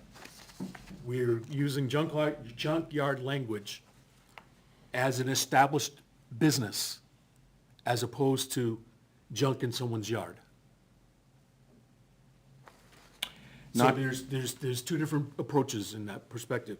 So if we're talking about establishing new junkyards in 3.9, it can't happen because we have one that predates zoning already, correct?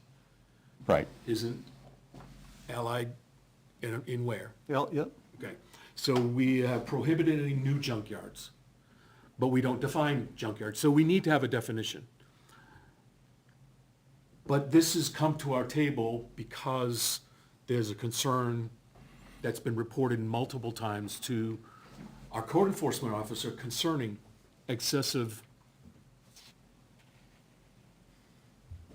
junk on someone's property. And if we go back to Ray's comments earlier in this evening, it's my property, I can do what I want with it. So at what point are we crossing the line of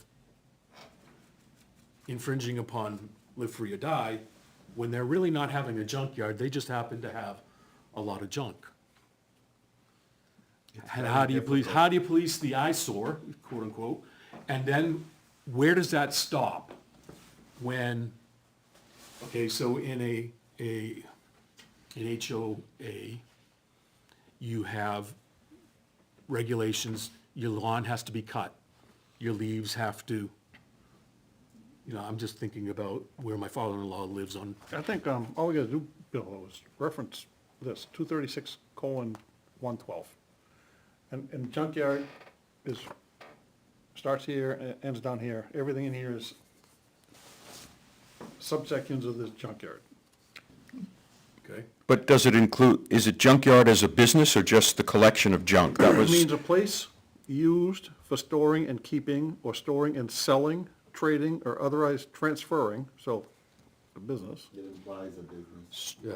but storing doesn't imply a business. Good. I mean, Storing and selling, it says and, yes. Not or, storing and, so they have to be joint, right? They have to be together. okay. Storing and selling, trading or otherwise transferring old or scrap copper, brass, rope, rags, batteries, paper, trash, rubber debris, waste, junk dismantled, or wrecked motor vehicles or parts thereof, iron, steel, or other old or scrap ferrous and non-ferrous material. As used in this subdivision, the term includes but is not limited to the following types of junkyards: automotive recycling yards, machine junkyards, motor vehicle junkyards, How long could it sit there with it before it becomes, Well, I would think if it's inoperable. As long as a tree is growing through it. Yeah, to the point where it can't be run within a day or two, it's a junk, it's a piece of junk, right? I don't know. I know a lot of people around town where it just gets out of hand. They'll buy something that they wanna restore. Oh, yeah. It sits there for 5 years and now it becomes next junk. thing you know, their kids inherit it. That's what my wife's worried about. He said he's gonna fix it, he hasn't done it yet. Yeah. Where do you draw the line? So therein is the problem. We need a definition, regardless of the intent of what we're trying to accomplish. But we also need clarification as to,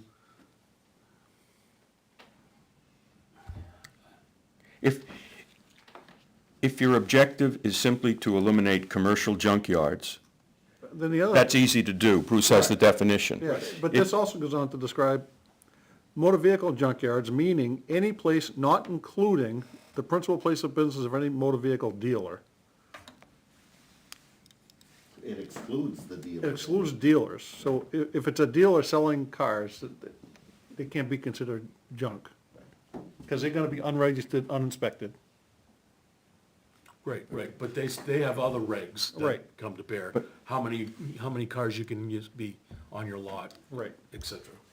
And that concept was incorporated into your language here. Motor vehicle junkyard, place of business, registered division of motor vehicles, whatever Bruce read, is part of your proposal. Right.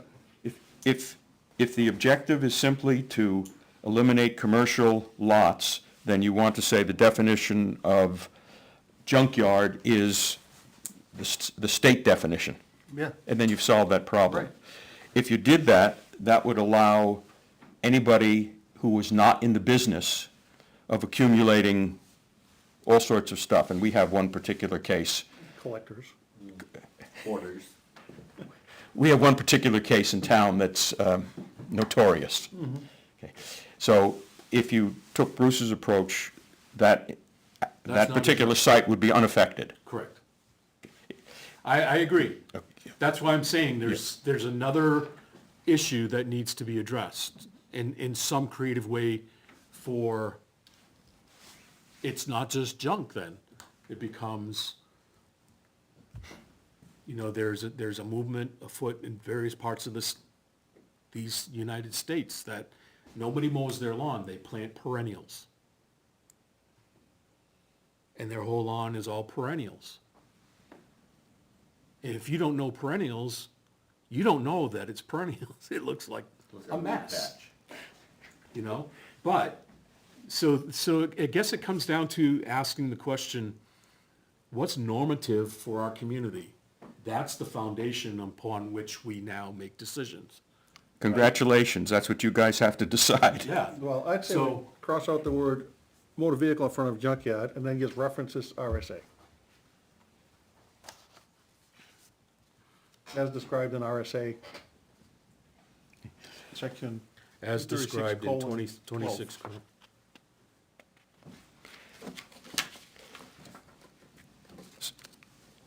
If that's the approach you take, that would leave the notorious situation unchanged and unchallengeable.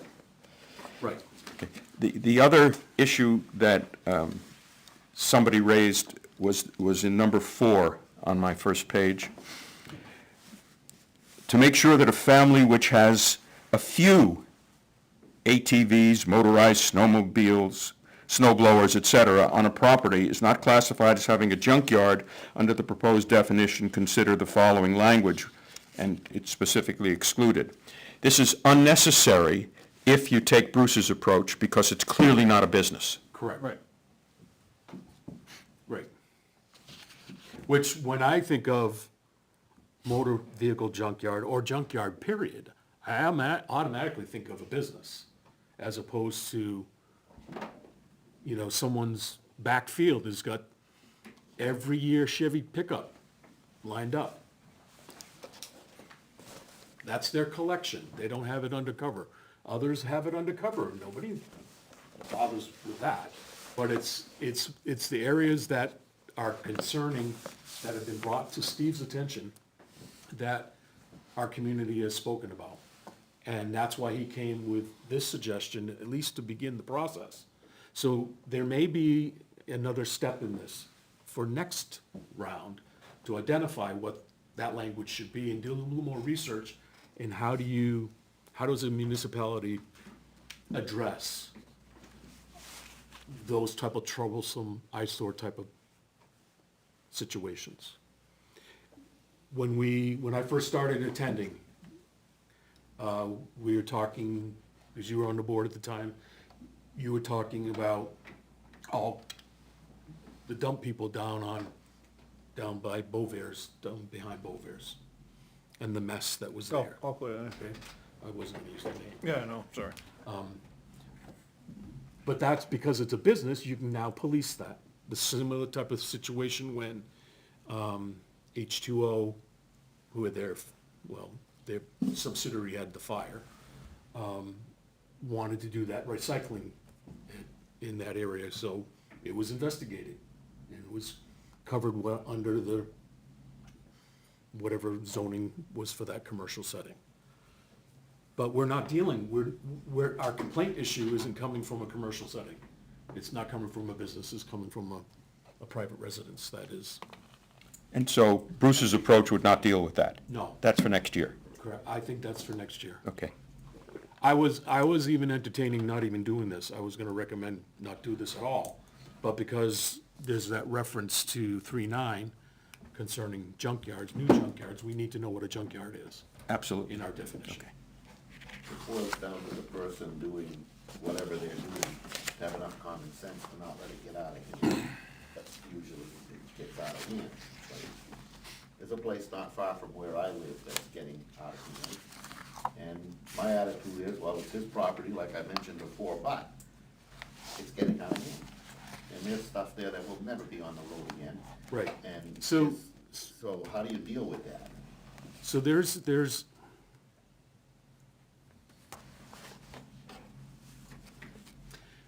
a component of addressing those types of things, because sometimes things get out of hand because things aren't well with the individual. And how do you come alongside that individual who is needing either support or purging or some type of counsel in order to solve whatever problem they're covering up their problem with the gathering of these things. Now, granted, we don't consider people who are hoarders when their yard is full of stuff. Generally.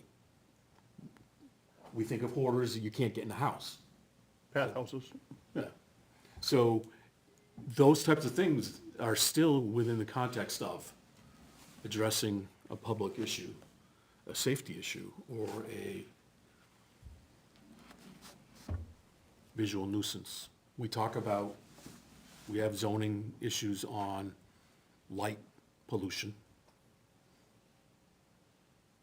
How much of the lighting that we're gonna put on a commercial property is gonna impact the surrounding neighbors or not.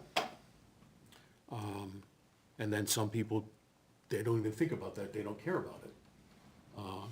But then there are others who are constantly before the select board complaining about such. Probably the biggest concern with people hoarding a lot of vehicles on their property would be ground contamination, because eventually these vehicles will leak. Correct. As they sit there. Well, especially the one in particular that I think we're all talking about, the whole property leaches down to that brook that goes under 149 and behind there, under the old Ford garage. Never mind the Ford garage. I don't know how to. So we're gonna strike most of that, we're just gonna, So we're gonna change our amendment number 4 to a new definition of junkyard. We're gonna take motor vehicle off to Article 4 definitions. Junkyard means, junkyard is described, as described in RSA 236:112. yeah. That's it.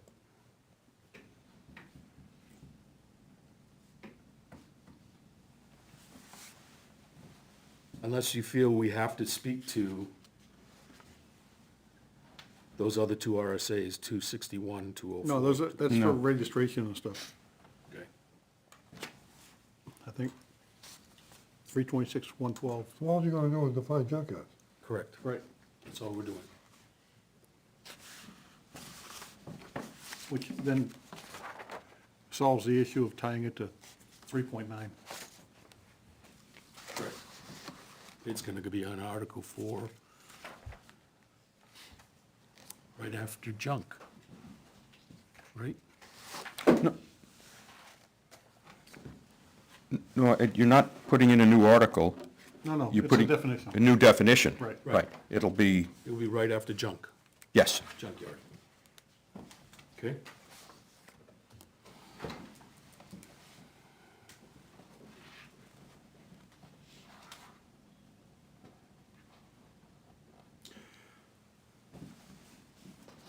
I'll make a motion, we advance, Can we, as described, make it as defined by, sure, junkyard is defined as, in accordance to whatever, however you wanna say it.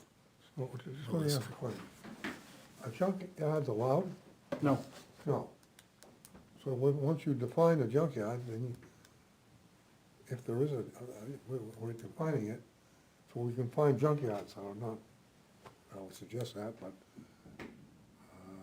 it could be approached, I guess, or, no, we've got one in town that's a registered who does this? salvage yard, I Who does guess. this for the town, where? Zoning code enforcement, Code enforcement officer, yeah, which is Steve. huh? Okay. Did you make a motion? I did. He's in the middle of it, yeah. I'll make a motion to modify we advance the article, the amendment to the next public hearing as amended. I'll reference that definition you have. As described in RSA 236:12. Yeah, you're gonna amend it, right? Yeah, Yep. So this is good, as amended. as amended, as modified, Yeah. oh, as amended. Second, is further discussion. All in favor? Aye.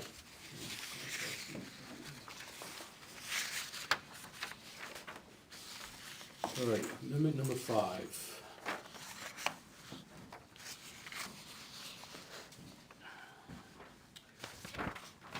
We would want to add to .5, the owner of the property shall reside in either the accessory dwelling unit or the principal dwelling unit.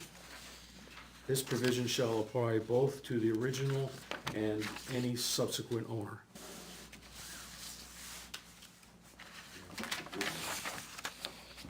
Does that address your, Yes.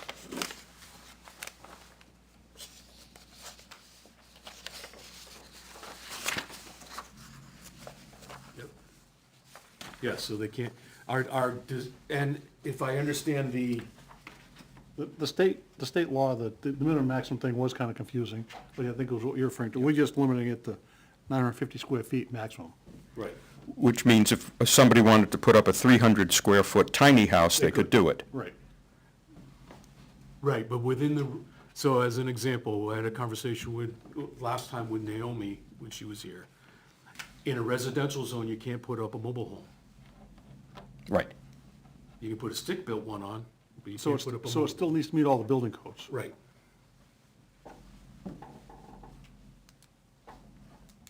And I thought I read in the new RSA,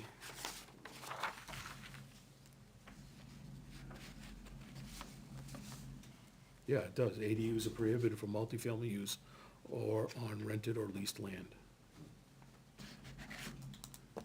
Right, you can't do an ADU on a duplex. Right. Correct.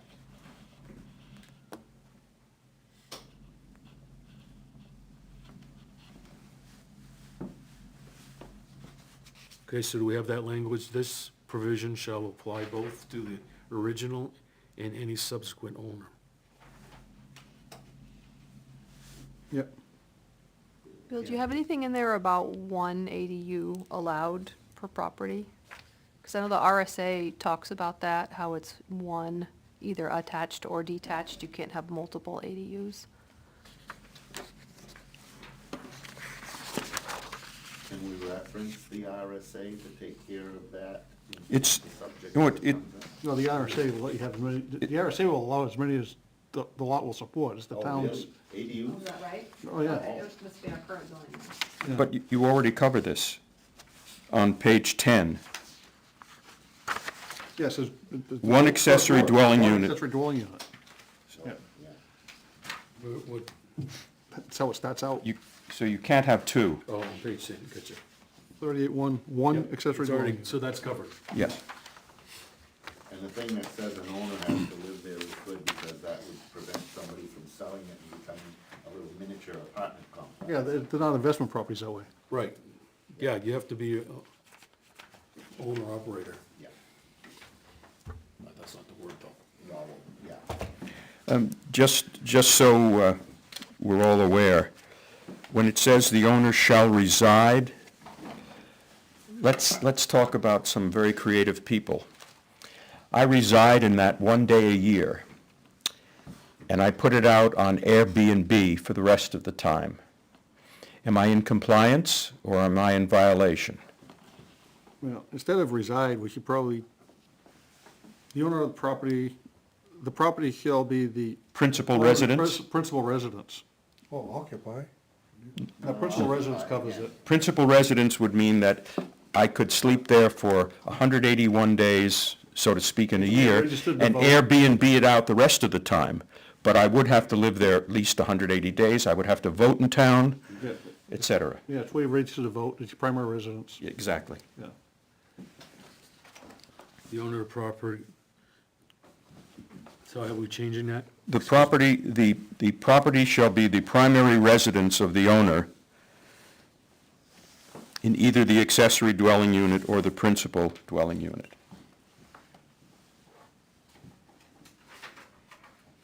Or you could say the owner of the property shall have his or her principal residence. That's easier.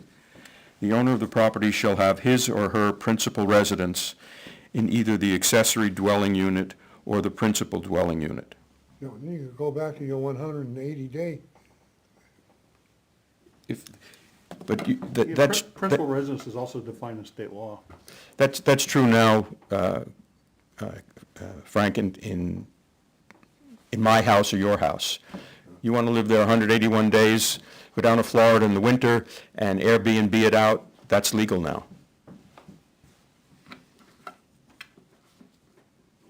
Well, if we wanted to enhance that, we could say must occupy one of the structures 365 days a year. No, we're not gonna say that. People can't go on vacation? We'll give them 2 weeks. Just leave the cat home, we'll be You fine. get your 2 weeks vacation. All right. You go up to Maine, Chuck, you're not Yeah, home that's 365 days a year. Bear hunting's over. Well, my father-in-law used to close up his house in the wintertime and go to Florida. Yeah. But he didn't rent it out or anything. But yeah, you have to, Just make it the primary residence, Yeah. Yes. that's about as strong as you can get, I think. yeah. So what are we saying? Shall have their principal residence In either the accessory dwelling unit. And the owner of the property shall have his or her, well, some people say there, but I think his or her is correct, in, principal residence in either, et cetera. Yeah. Yeah, Instead of his or her, can you say their? You could. You know how the world is. Well- What happens if the owner of the property is a corporation? Boy. They won't have an ADU. Well, Well, there are a lot of major real estate companies that are buying up single-family homes and renting them out across the nation. the corporation's gotta live there, Right. and they can't do that, so they can't do it. Well, I don't know. A corporation does reside in a particular state. You know, you're incorporated in New Hampshire. Yeah, but. And so your principal residence or It's your, not their principal residence. Just because you got a P.O. box doesn't mean it's your principal residence. oh boy. How do you word that now? I think we're fine. I think we'll His or her worry about that principal later. residence Yeah. In either, Yeah. Yeah. okay? So we had two changes there. So that word reside is substituted by have their principal residence in Yeah. either the accessory dwelling unit or principal dwelling unit. Yeah, This- I'd say primary dwelling unit instead of principal dwelling unit, just a thought. Well, is principal used as other way earlier? No, primary.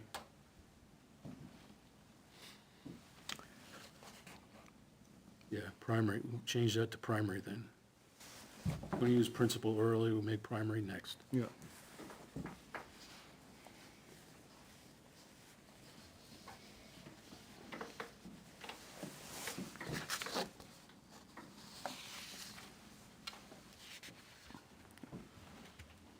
Let you do that.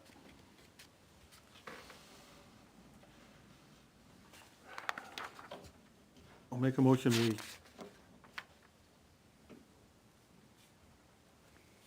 advance Article 38 to the next public hearing as amended. What's Article Amendment 5? Yes, Amendment 5.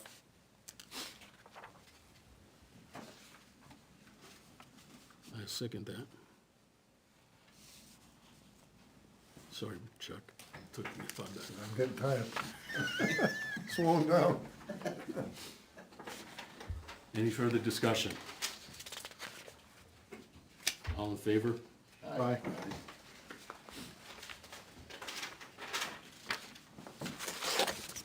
Amendment 6 is to delete sections 19.1.10 through 19.1.10.8. One, could I just, we didn't really look at this. Haven't got there yet. Oh, okay. Thought you was leaving. Oh, wait a minute. No, we did.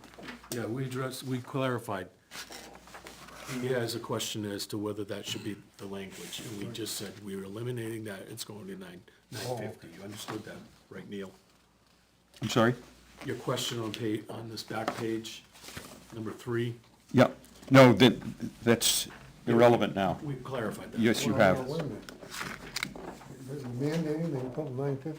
Yeah, the No, maximum that's is the 950. max, not more than. You gotta have a minimum, though, don't you? No, No. No minimum. we never had a minimum before. So, like, the last meeting I referenced the nice tiny home at the beginning of Colby Road. Right next to the swamp. Yeah? Do you know that little place? No. Just past the swamp on the right, Yeah. heading off. So 114. there's. Oh, just down up the road. there. Bailey's house, and then Yeah, the other log yeah. cabin, and then Okay.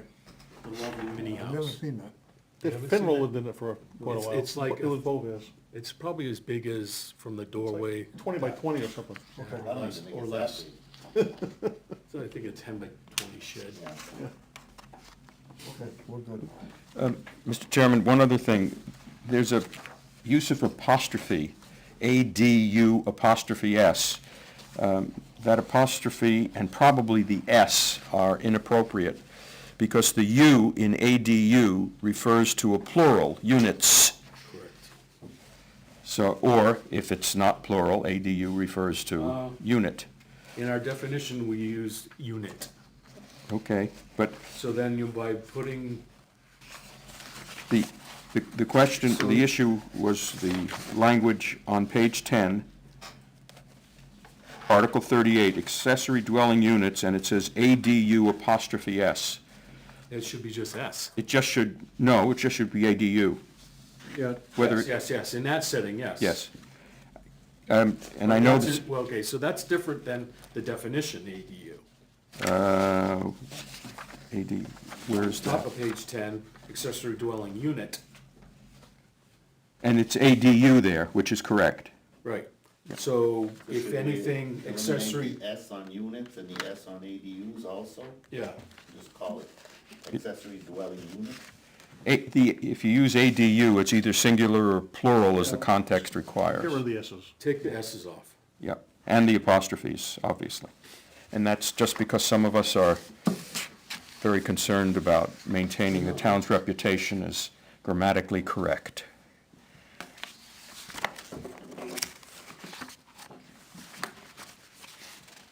So, we're gonna go back to point 7. We're taking that S off. It needs to, the language is incorrect. It should start with an ADU is. That doesn't sound right though, does it? You can leave that there, I think.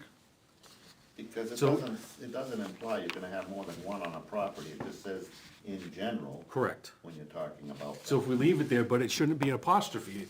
Apostrophe means that it belongs to. How about put in parentheses, ADU parentheses S? I don't know.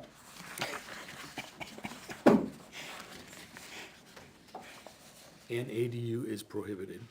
I didn't do that well in English class, so I can't say anything there. And that doesn't, I think I was right next to you. I know, that was not my favorite subject. I think it should be an ADU is prohibited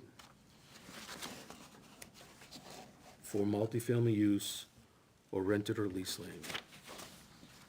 That's fine. Well, have we addressed the problem of the folks that went to ZBA? Oh, you know what you could do that with that? You could put an ADU is prohibited. That's what I just said. Is it? Yeah. I'm getting old. It's okay. I'm not Thinking listening. alike. Chuck and I are gonna fall asleep here in a minute. So, go ahead. Some folks went to the ZBA and made a point, and I think they were successful, that closets and various other spaces in the, didn't count in part of the 750 foot. And they were granted that waiver, not a waiver. Well, Variance. what happened was, Chuck, they went to the ZBA to get a variance The variance, right. to build, I think, and I don't think it was area, it was, I think it was a detached or something. And they got the variance, but then when they went to get the permit, the building inspector said, no, that 750 square feet includes all the heated space. Right. So that's what he held their feet to. But somebody else. So they were trying to get it bigger because they were taking those Yeah, other things. yeah, off. they want to take bathrooms out of it and everything else, yeah. It was So- silly, Yeah, it's gonna be heated space. yeah. All right, so we need to amend Wait, our decision go ahead. on amendment number 5 to include moving. Make another motion to advance amendment number 5, as further amended, to the next public hearing. Second. You lost your eraser. Could you read what it is that you're, Yeah. Yeah, number what it is 7. now? Number 7, an ADU is prohibited for multifamily use or on rent or to lease land.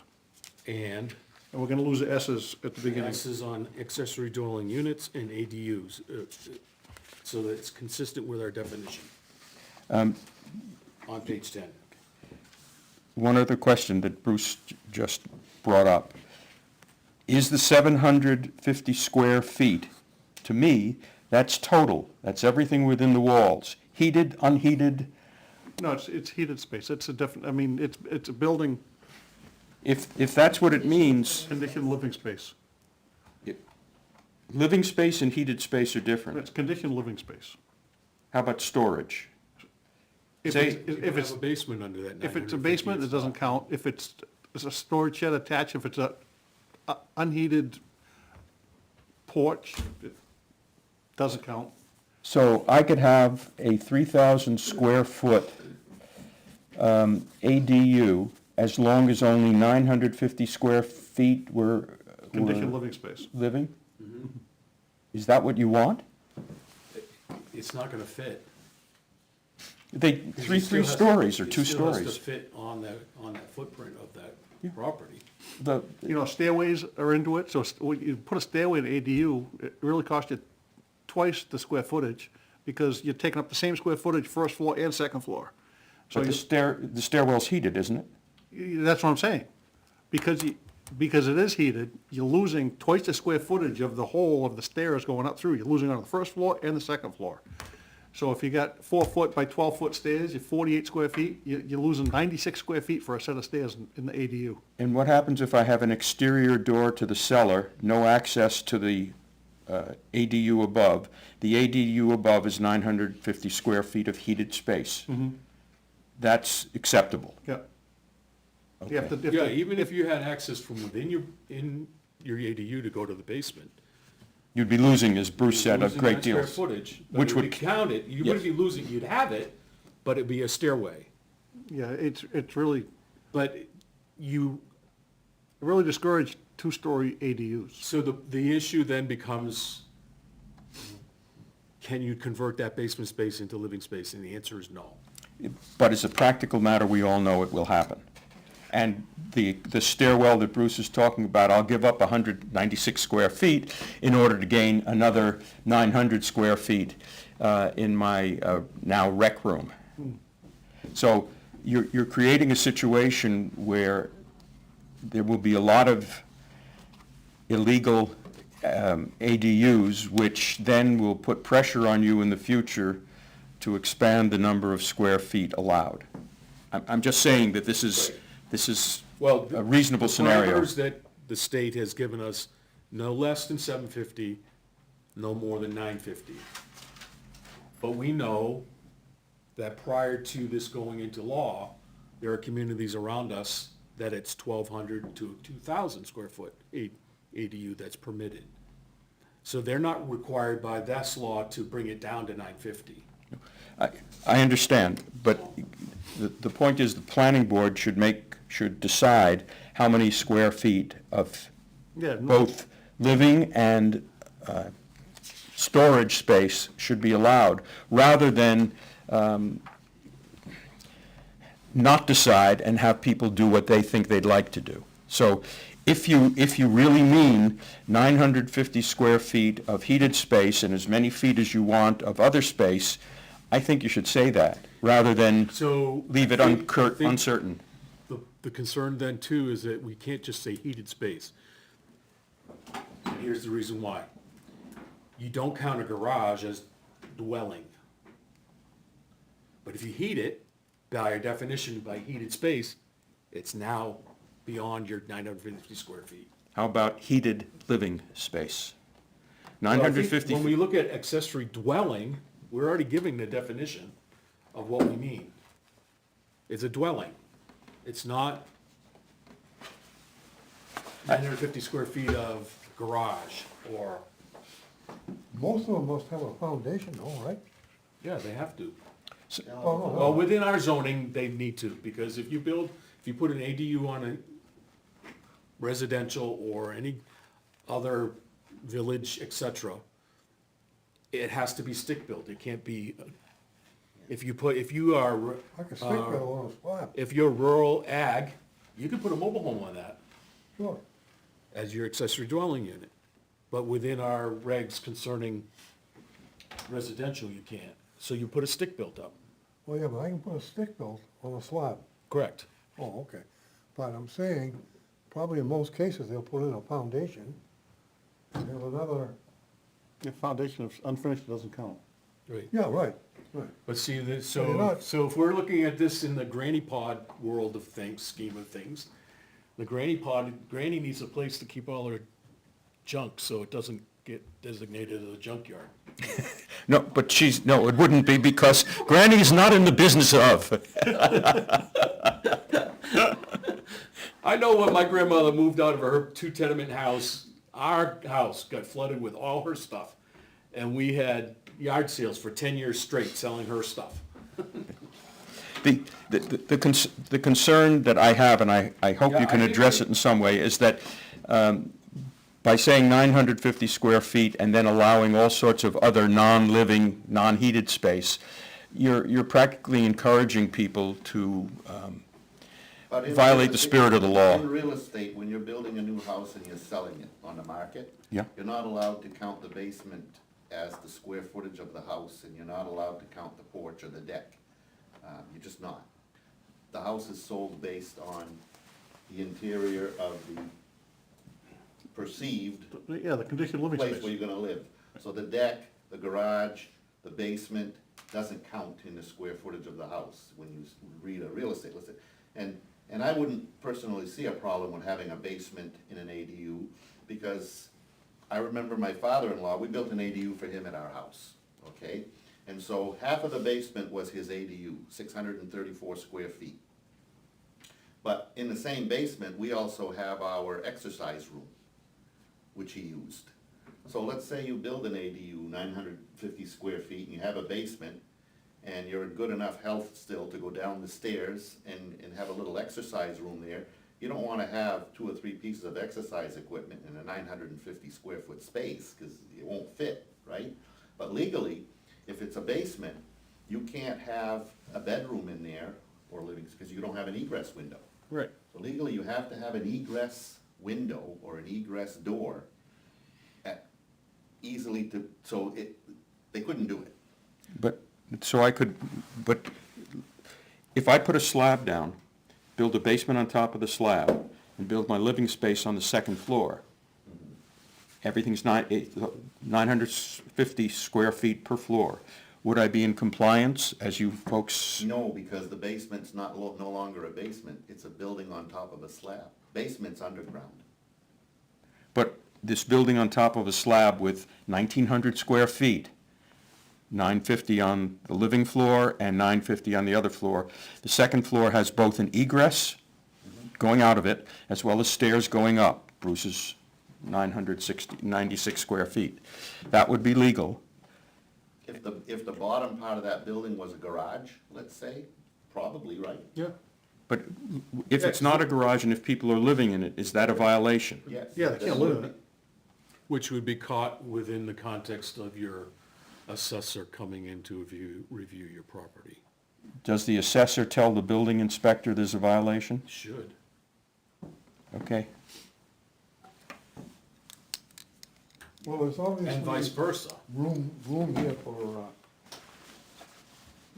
There's always that person that's gonna try to get away with something, obviously. So, as long as, I think the building inspector, the code enforcement officer, the assessor would catch somebody doing something like that.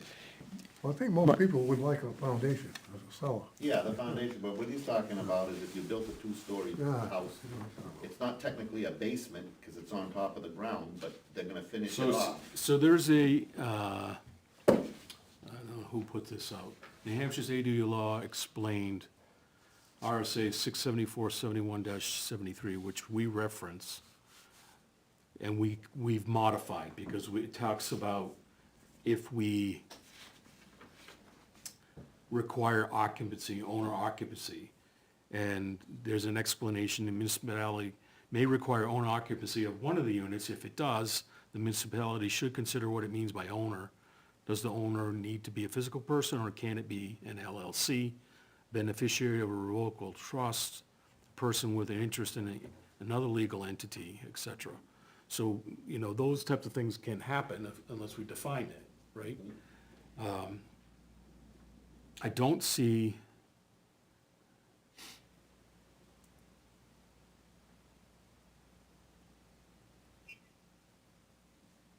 anything pertaining to foundation or limitations on that.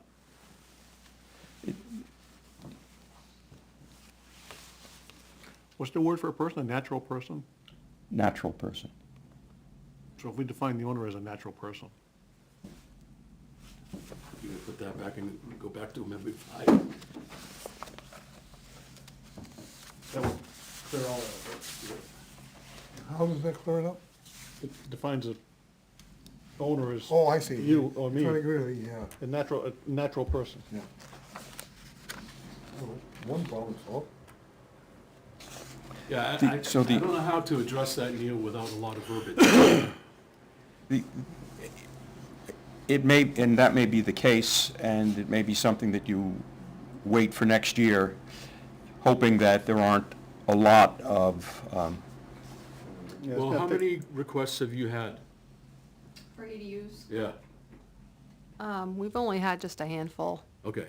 2 But or assume 3. this law went into effect July 1st or 13th of this year. And shortly after that, I know Naomi mentioned that there were questions already coming. Well, here's a thought, if somebody's gonna build an ADU, like Neil is saying that they might do something big, wouldn't the building inspector catch that at the building permit stage? Oh, yeah. Because Yes. the building has to be designed. But- and but the this- building inspector's gonna say, well, what's this? but the way you folks are defining it, there's nothing wrong, nothing illegal about what this person is doing. The building inspector would simply say, this is fine, it's 950 square feet of, quote, living space, even though you don't use that word in here. But I think And he would ask, what's this bottom floor? If it's not a garage or anything else, what Well, is maybe it? we need to add that then, 950 square feet of living space. Yeah. Conditioned living space, What did you say? conditioned living space, Yeah. insulated, heated. Because I think that's how it's defined in the building code, the IRC. I've Yep. heard Cam say that, conditioned living space. Yep. I think that's how it's, and I'd have to check with Cam. No, but I it think is. that's how No, it's but, designed. but Bruce is right. It's not just living space, it's, what did you say, heated, conditioned? Conditioned Conditioned. living space. Conditioned living AC, space. heat, insulated. Which implies comfortable living, like a basement might be heated. You might have your washer and dryer down there, but it's not conditioned living space per se. You're not gonna At go what down point, if you throw a dehumidifier down there, is it No, conditioned because now? it's still not insulated and all that. It's not the kind of thing you'd normally live in every day. Okay. So you got those other 2 changes, natural person and conditioned living space? I move we put those forward. I move we put those forward. I'll did? second.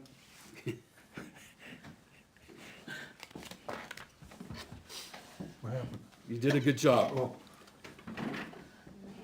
Chuck. Chuck moved. Natural person and conditioned living space. To answer your earlier question, Bruce, I haven't gotten any requests yet for someone to build a detached ADU. Okay. I've had a couple people come in and want to finish off an existing garage. Like, I have it upstairs on my garage, I want to finish that. I have not had anyone come in yet and say, I want to build a detached ADU Okay, on my property, as of yet. all right. Okay, all in favor of those 2 amendments? Aye.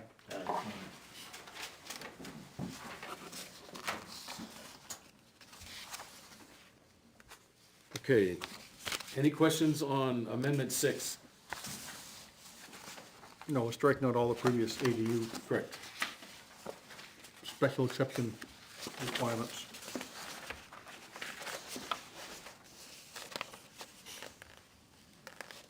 Make a motion, we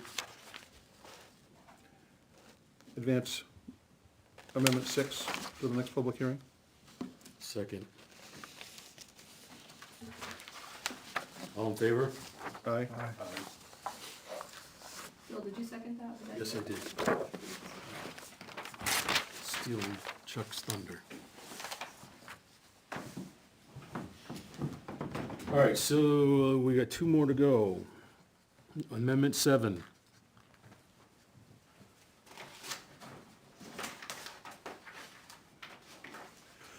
It's only to add that unless otherwise approved by the planning board. And the conversation that I got through email with Steve Whitley, he doesn't remember that conversation because he wasn't there. His associate was. Yep, that had to do with the road. Yes. The Downey property. Yep. That was the one thing that, because it's in zoning and it wasn't listed as something the planning could do board with could it. waive, Yep. we were stuck with it, so. Is that one case where it would have been very difficult to upgrade that to a class 5 Yeah. because of the way the property? Yeah, and they got a variance for it, that's why. Yeah, which makes Good sense. night, gentlemen, you did some good work. Thank you so tonight. much. Thank- Okay. That includes you. I Yes, guess so. yes.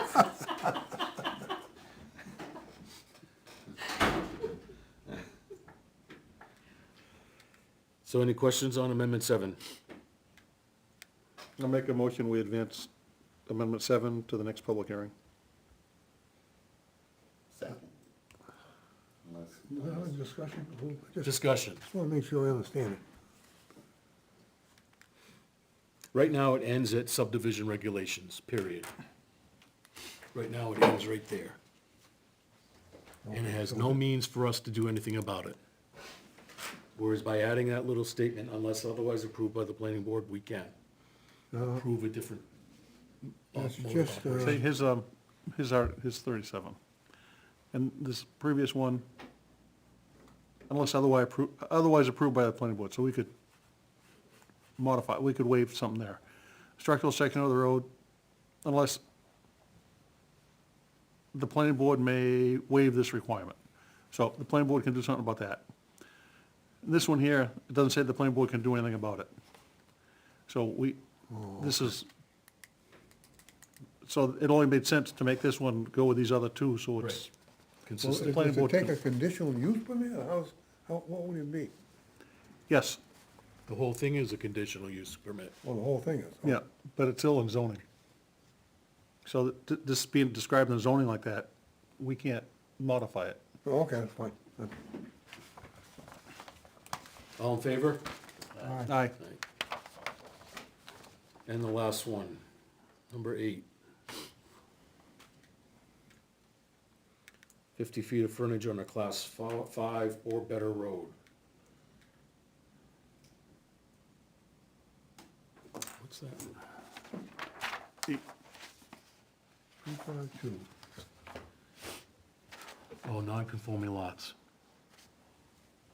does that mean somebody can make a new subdivision now with some really strange looking lots? that No, would- this is only non-conforming existing lots. Oh, it's for non-conforming existing, okay. This also came out of that Winter Road Right. property case. 352. 352 just says right now, it shall have at least 50 feet of frontage. It doesn't say 50 feet of frontage on what. Right, on the lake, on raised property. So it's defining what the frontage has to be on. Right. That's, the road has to have frontage? No, the lot. The lot has to have frontage. Okay, and that's for pre-existing. Yes, non-conforming lots. Well, I suppose it could be if you have a 10-acre lot in the rural ag zone, you can also use 50 feet of Right. frontage, right? Right. Yeah.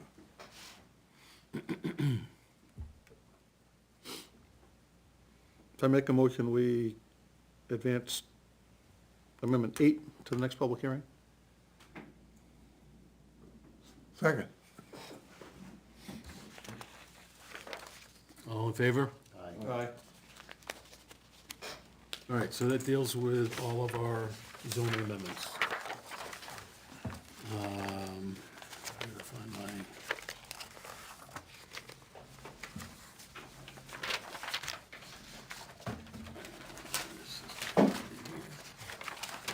So if the Nelsons tonight were on a class 5 road, they could have got their 3 lots that they were hoping for originally that time. They wouldn't have had to do the lot line modification like they did to get their frontage on a class 6. Right. Right.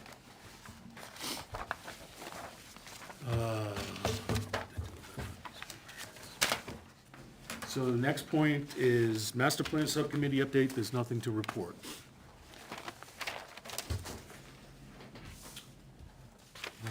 We have minutes from 11:13. I also have the minutes from 11:15 from the site walk that were just emailed over today, if you guys wanna look at those as well. Or if you wanna table it. I had talked to Craig about that, but because they weren't posted online as a draft, I'm not sure if we Yeah, we can, can. yeah. Okay. Yeah, we can address those, so let's do minutes from 11. I need a copy of the 11:13 minutes. The only correction, I don't think it was here, was That's it? the whole, if you wanna pass one down, I think Ray needs one. I got them You got them? somewhere in this pile. I have them. I just gave Chuck 5 copies, so he's got some. Oh, yeah. Anybody want them? Ray wants one. They're all I had clipped it. You got paper clips, you got staples, you're all. scary, yeah. Thank you. Trying to make it hard on you. Let's get the rest of Well, them we back. have to stay the rest of the night for me to read them now. Point of correction on line 125. Say 125? Yes, please, on page 3. 33 Wood Fern. If I recall correctly, Yes. we do not have a Woodford. No, we don't. It's the only correction I saw.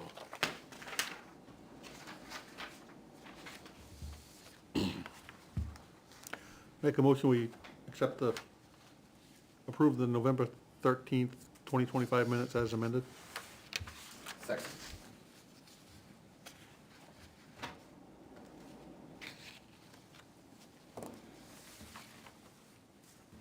Discussion? All in favor? Aye. You got us? And then we had 11 what? 11:15, your site walk. Does anybody need a copy of that, Chuck? Sure. Thank you. I Ray, read do it, you there need- was, I don't have a copy of that. Pass that down. I missed that site walk. it would have been work, not experience. The change I see there is, Spelling. Neal is spelt incorrectly, it's Neal.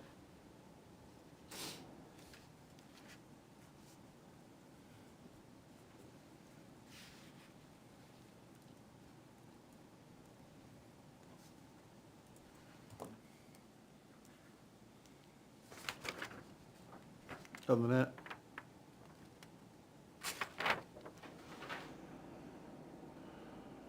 okay, make a motion, we accept the November 15th, 2025 site walk minutes as amended. Second. Further discussion? All in favor? Aye. Aye. I was interested in this. This is one where there's a real steep, Steep driveway, yeah. yeah. It was fairly short and it was straight. Then they had a good run at the bottom. It wasn't right up at an angle off. And there was a turnout halfway up that was sizable. Yeah. So you actually pitch back at the road? Oh, yeah. Yeah. Yep, yep. Yeah, the diagram they gave us was pretty straightforward, exactly as it is, so. Any other business? I Rumor has it Denny Jean has resigned. Yes, effective immediately. Who resigned? Danny Jean. She got a job that interferes with her coming to meetings. So do we want to pursue another alternate? Yeah, if you guys come up with a name, the selectmen can consider for a replacement. It'd be great. So what happened to the, It's nice having two alternates, because I mean, Ray's gone for the winter. Yeah, Ray is. He's gone all winter I long. wonder if he I should, think so. we should move him back to alternate if he's gone all winter. But then again, Chuck's gone all summer. I had a question. That's what I mean, it'd be good to have another alternate, The because, solar ordinance, where did that go? I mean, We tabled that, Oh, okay. I mean, we're down a member right now, because, you know, yeah.